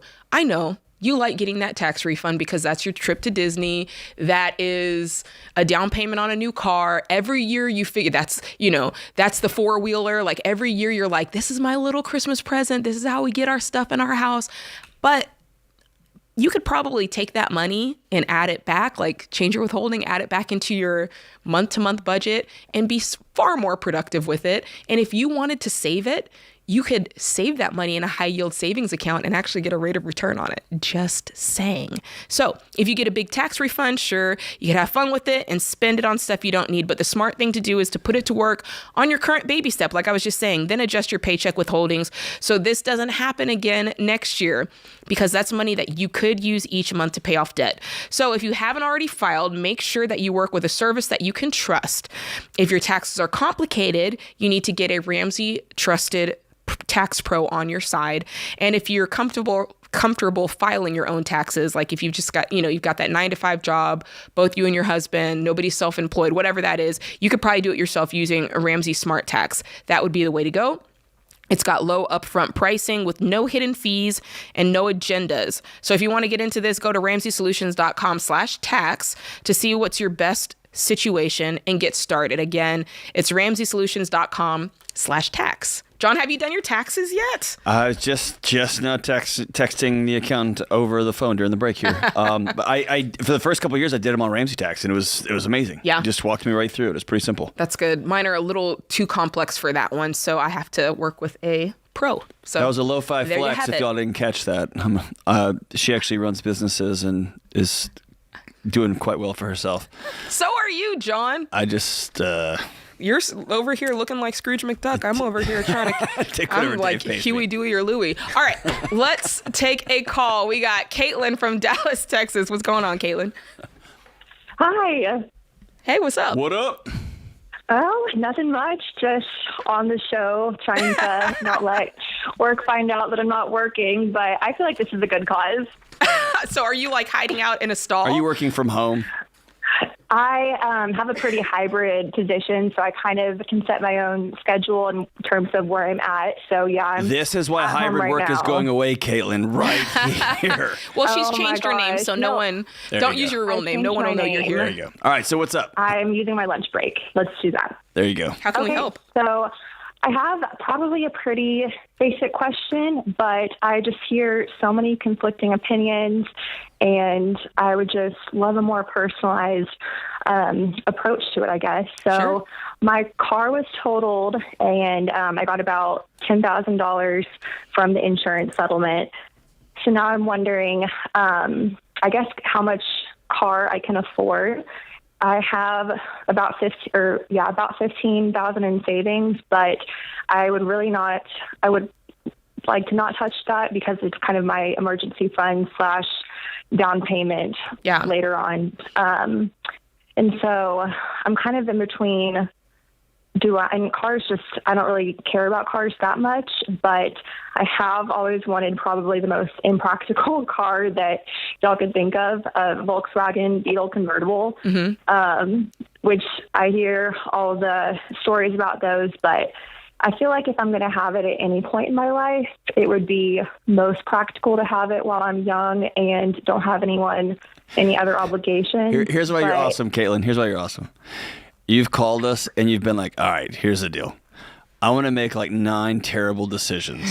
And all of my friends and family are telling me that those are dumb. But will you two please sit with me and say it's all good?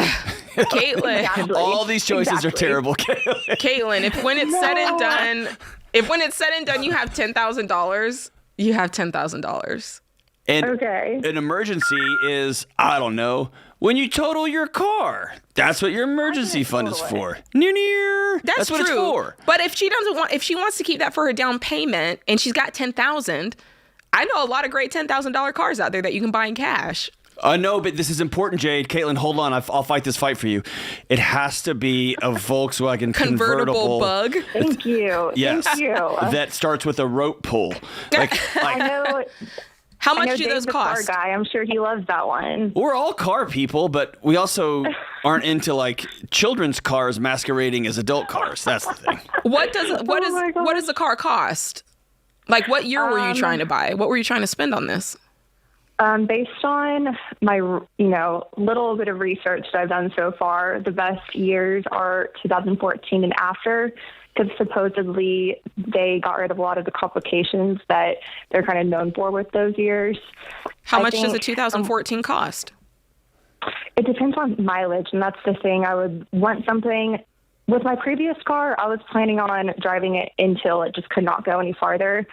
I really didn't want it to be totaled, but now that I have this opportunity, I guess, to get a new one, I'm well, hey, it's only an opportunity if you use it wisely. It's not an opportunity. Exactly. You did not win anything. You didn't win. You didn't win. What I needed. Okay. This is not an opportunity. All an insurance money is supposed to do is make you whole, and they almost never do. But that's the goal here. I know. That was why I really didn't want it to be. But you didn't win. Okay. So back to my question: if you get a 2014 Bug, how many miles does it have to be for you to get it for $10,000 or $12,000? I have not been able to find one that meet those circumstances. I think the more realistic number would be closer to 20, and so that would include financing and no. Okay. In no world would we tell you to take a loan out on a 2014 bottomed out depreciated asset. Okay. Yes. Ever. Well, it could be 2018 too. But whatever is. Listen, you're amazing. Let me go back. Let's go back, because foundationally we have two different ways of thinking. You're still in a phase of life. How old are you? I'm 24. Okay. You're still in a phase. How long does your brain develop, John? No, I was about to say, my son came in. He's like, Dad, listen. I just want to jump off the roof. But listen, it's going to be fine. Just listen, Dad. I was like, that's a terrible decision. Caitlin, this is the same you telling conversation us. Just with you, Caitlin. Listen, so I want to try to meet you where you're at, but what I hope to get you to think about is just the philosophy behind it. Because if I just stand here and say, don't finance a car, pay cash for a car, you're like, okay, Jade, but why? Like, there's always the but why there. And what I want to get you to understand is that when we have a whole show here, this show's been going on for 30 years. Millions and millions of people have called in. And do you want to know what one of the number one things that trips people up? It's their biggest frustration in their budget. It's their car payment. Because that's where I don't want to be. And you're headed there. Because you get in a car payment and you go, oh, I got it, I'll pay it off. And then by the time you paid off, you're like, oh, it's time to get another car. Or you total your car, you're like, this is my opportunity. And you get in another car loan. And then you drive that for a while. And because you feel guilty, you drive it into the ground. And then you're like, oh, this one's driven into the ground. I guess I got to get another car note. And you start this cycle of this is just what you do. This is how you pay for cars. And before you know it, you're 56 years old calling us, I'm in debt and my car payment is this and my student loans are this. And you create this cycle of debt. So what I want you to understand is if you can start now to change the way you pay for things and you just decide, I draw a line in the sand, I don't borrow money, I'm not going to give away my biggest wealth building tool, which is my income every single month in payments. I'm going to buy what I can afford. And what you can afford is a $10,000 to $12,000 vehicle, Caitlin. A Corolla. This is The Ramsey Show.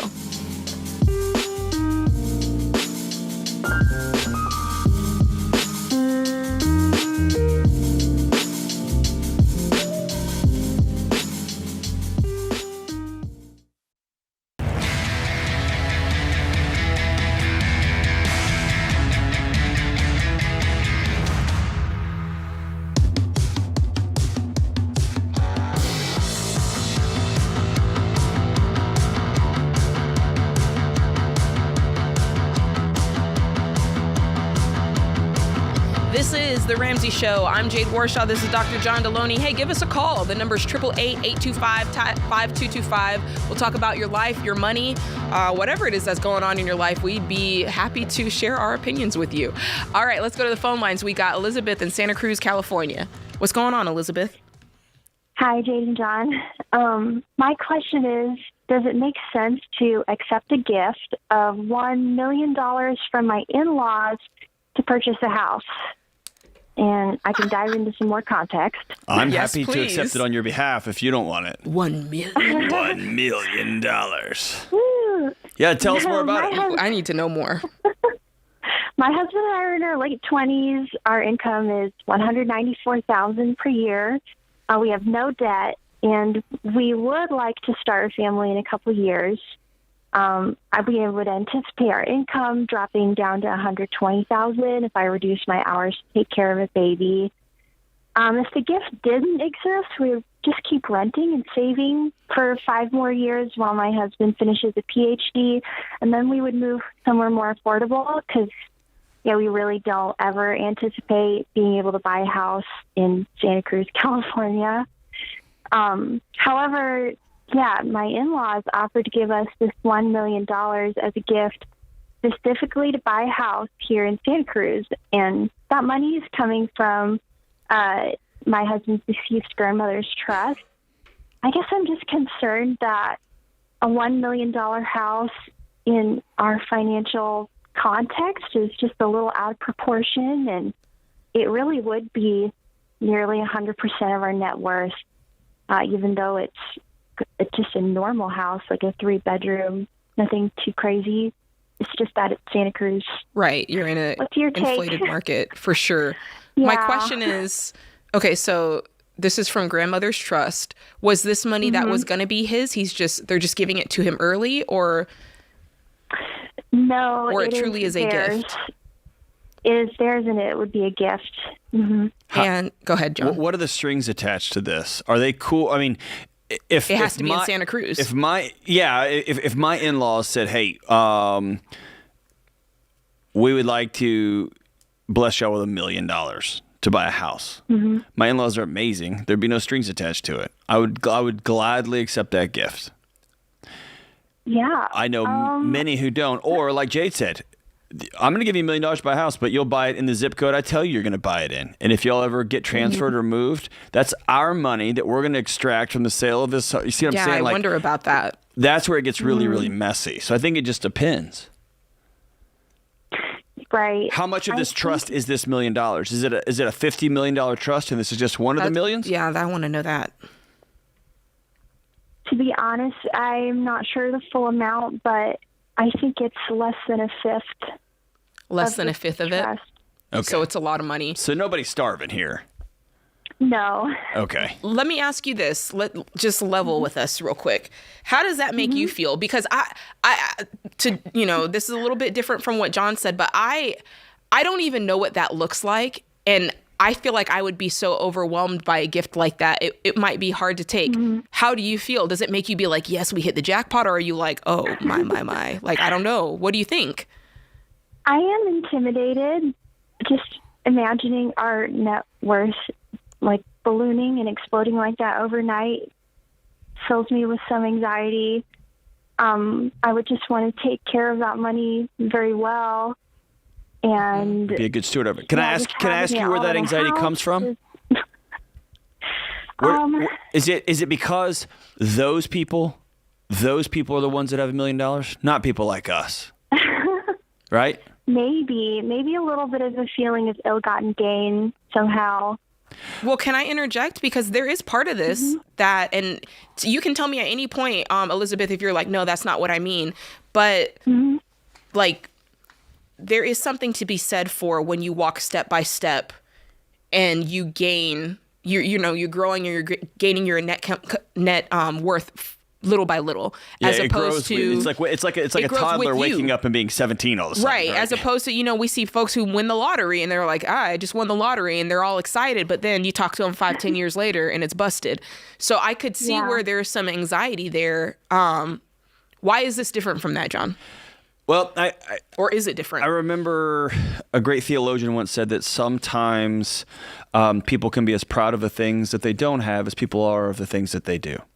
So there can be an ethos. I'm not that kind of. I would never spend that kind of money on a house. I'd never buy that kind of car, right? And if, like Dave has used this example, if you have $200 million in your net worth and you gave away $20 million last year and you buy a $200,000 car, that ratio is very similar. Sure. Right? To somebody who gave somebody $20, right? Or bought a $20 car. So all that to say is, if your identity is, I don't do stuff like that, then I would tell you, maybe check that. And there's a pretty extraordinary gift and an opportunity to set your family up in a community where you're going to have family, et cetera. And also, if the thought of going to bed every night here we are. Y'all, and by the way, y'all make $190,000. Y'all are clearly smart and doing great, right? But this idea that I just can't go from 0 to 75 that fast. Like that's too much for me to wrap my head around.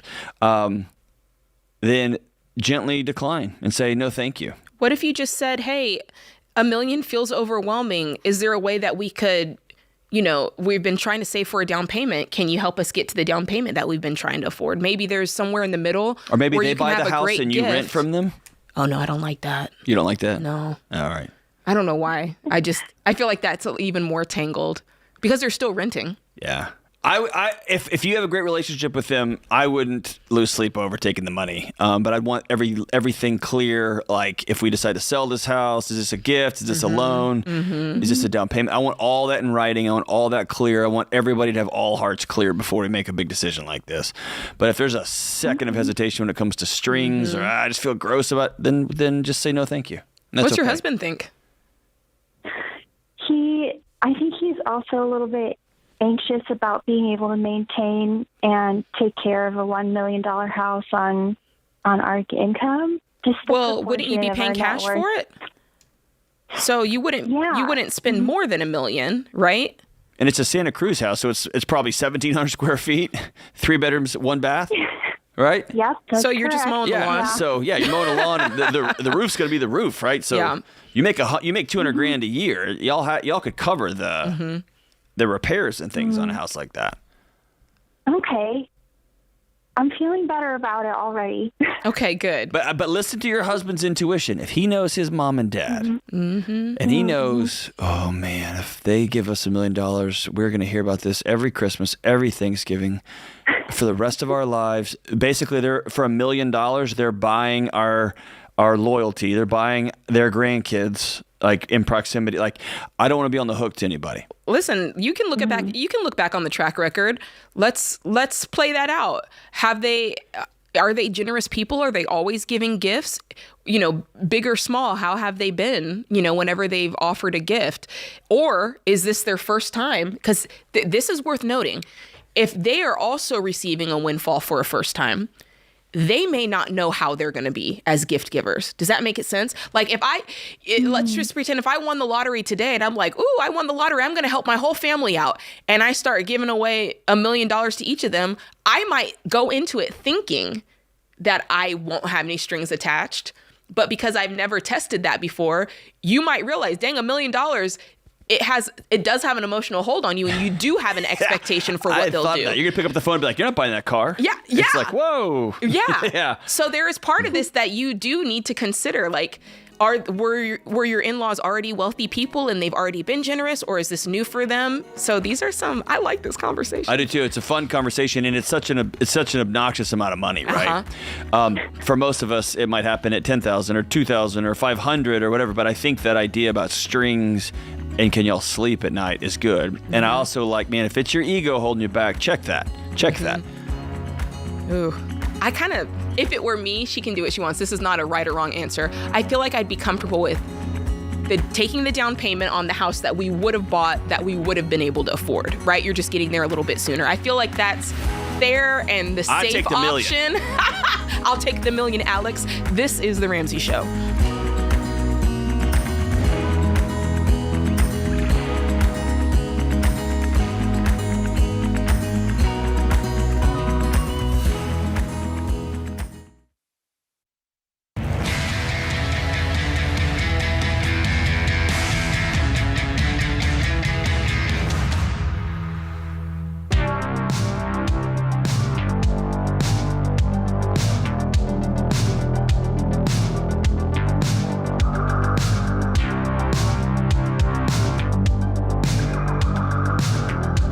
Listening to The Ramsey Show. Scripture and quote of the day.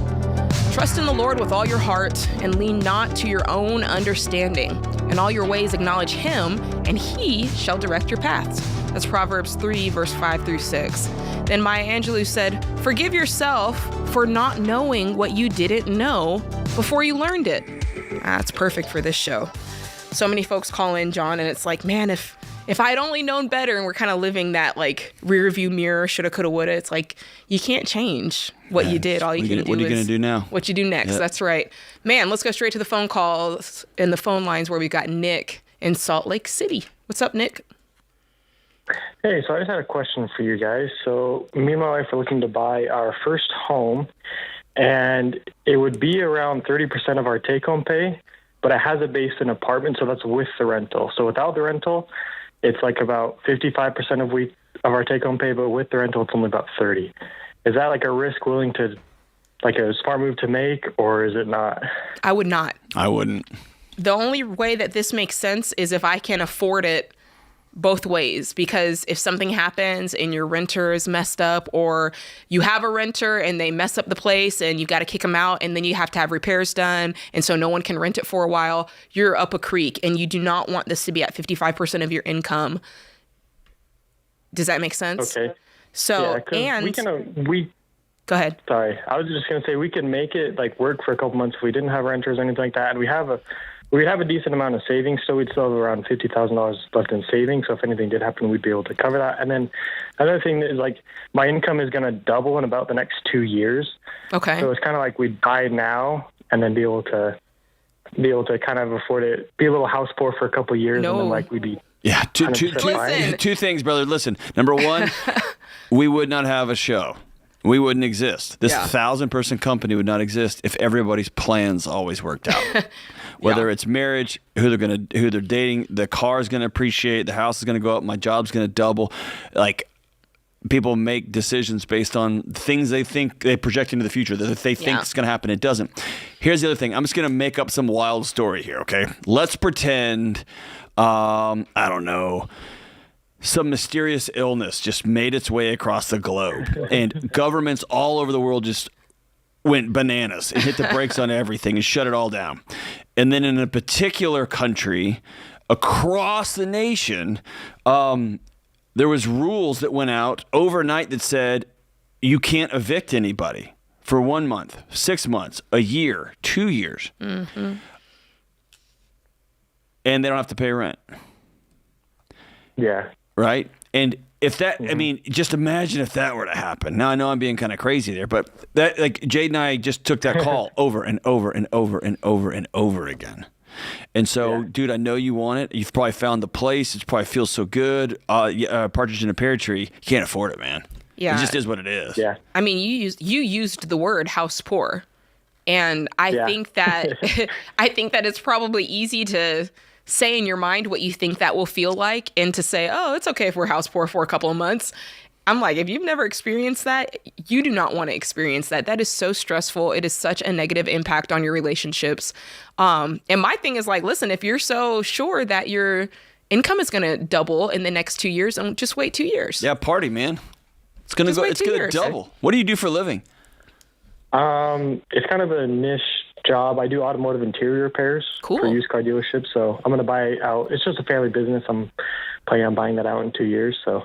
Are you going to borrow money to buy it out? No, just kind of a slow payment over time kind of thing. Just good. Cool, man. Good on you. That's awesome. Yeah.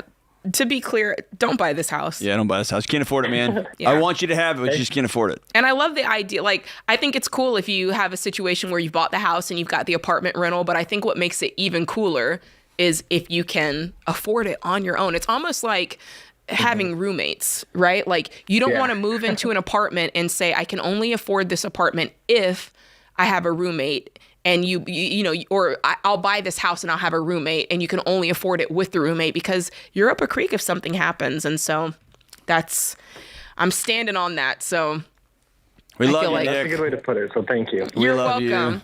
I hate to tell people that they can't buy a house. I know. He's going to have to go tell his wife. She's all excited. He'd be like, listen, honey. Well, now we get to tell Bryce in Eugene, Oregon that he might have to sell his car. What's going on, Bryce? What's up, B-Money? How's it going, guys? Doing good. How can we help? Yeah, so I just, I guess I'll give you a little backstory. I bought a truck a couple of years ago because I started my own business when I lived in Texas. Mm-hmm. And it was my first truck, didn't really know what the heck I was doing. And I ended up owing like $30,000 on it and was upside down on my previous car that I had bought for my mom, and it was kind of a big mess. So anyway, I owe $14,000 on the truck currently, and the truck's only worth like $11,000. And so my wife and I are trying to get out of debt quick, and are trying to figure out, it's a really reliable truck. We could start putting, my payments are like $520 a month, but we're trying to pay more. We're paying $800 a month right now, and trying to see if we can maybe pay more to get it paid off. Is it your smallest debt? But it is. So that's our smallest debt. Our other debt is my wife's student loans. She owes $26,000 in student loans, and then those are the only two. So all the credit cards are paid off. Good. So those are our only two. What's your combined income? So I'm the only one working. She's trying to find a job. We live up in the boonies in Oregon, but it's $49,000. But our housing is paid for. So we don't pay for housing. Okay. Housing is paid for, but $49,000. Okay. I still think that you've got to find a way to find more income here. You got $40,000 of debt. To your point, to your question, I wouldn't sell this truck.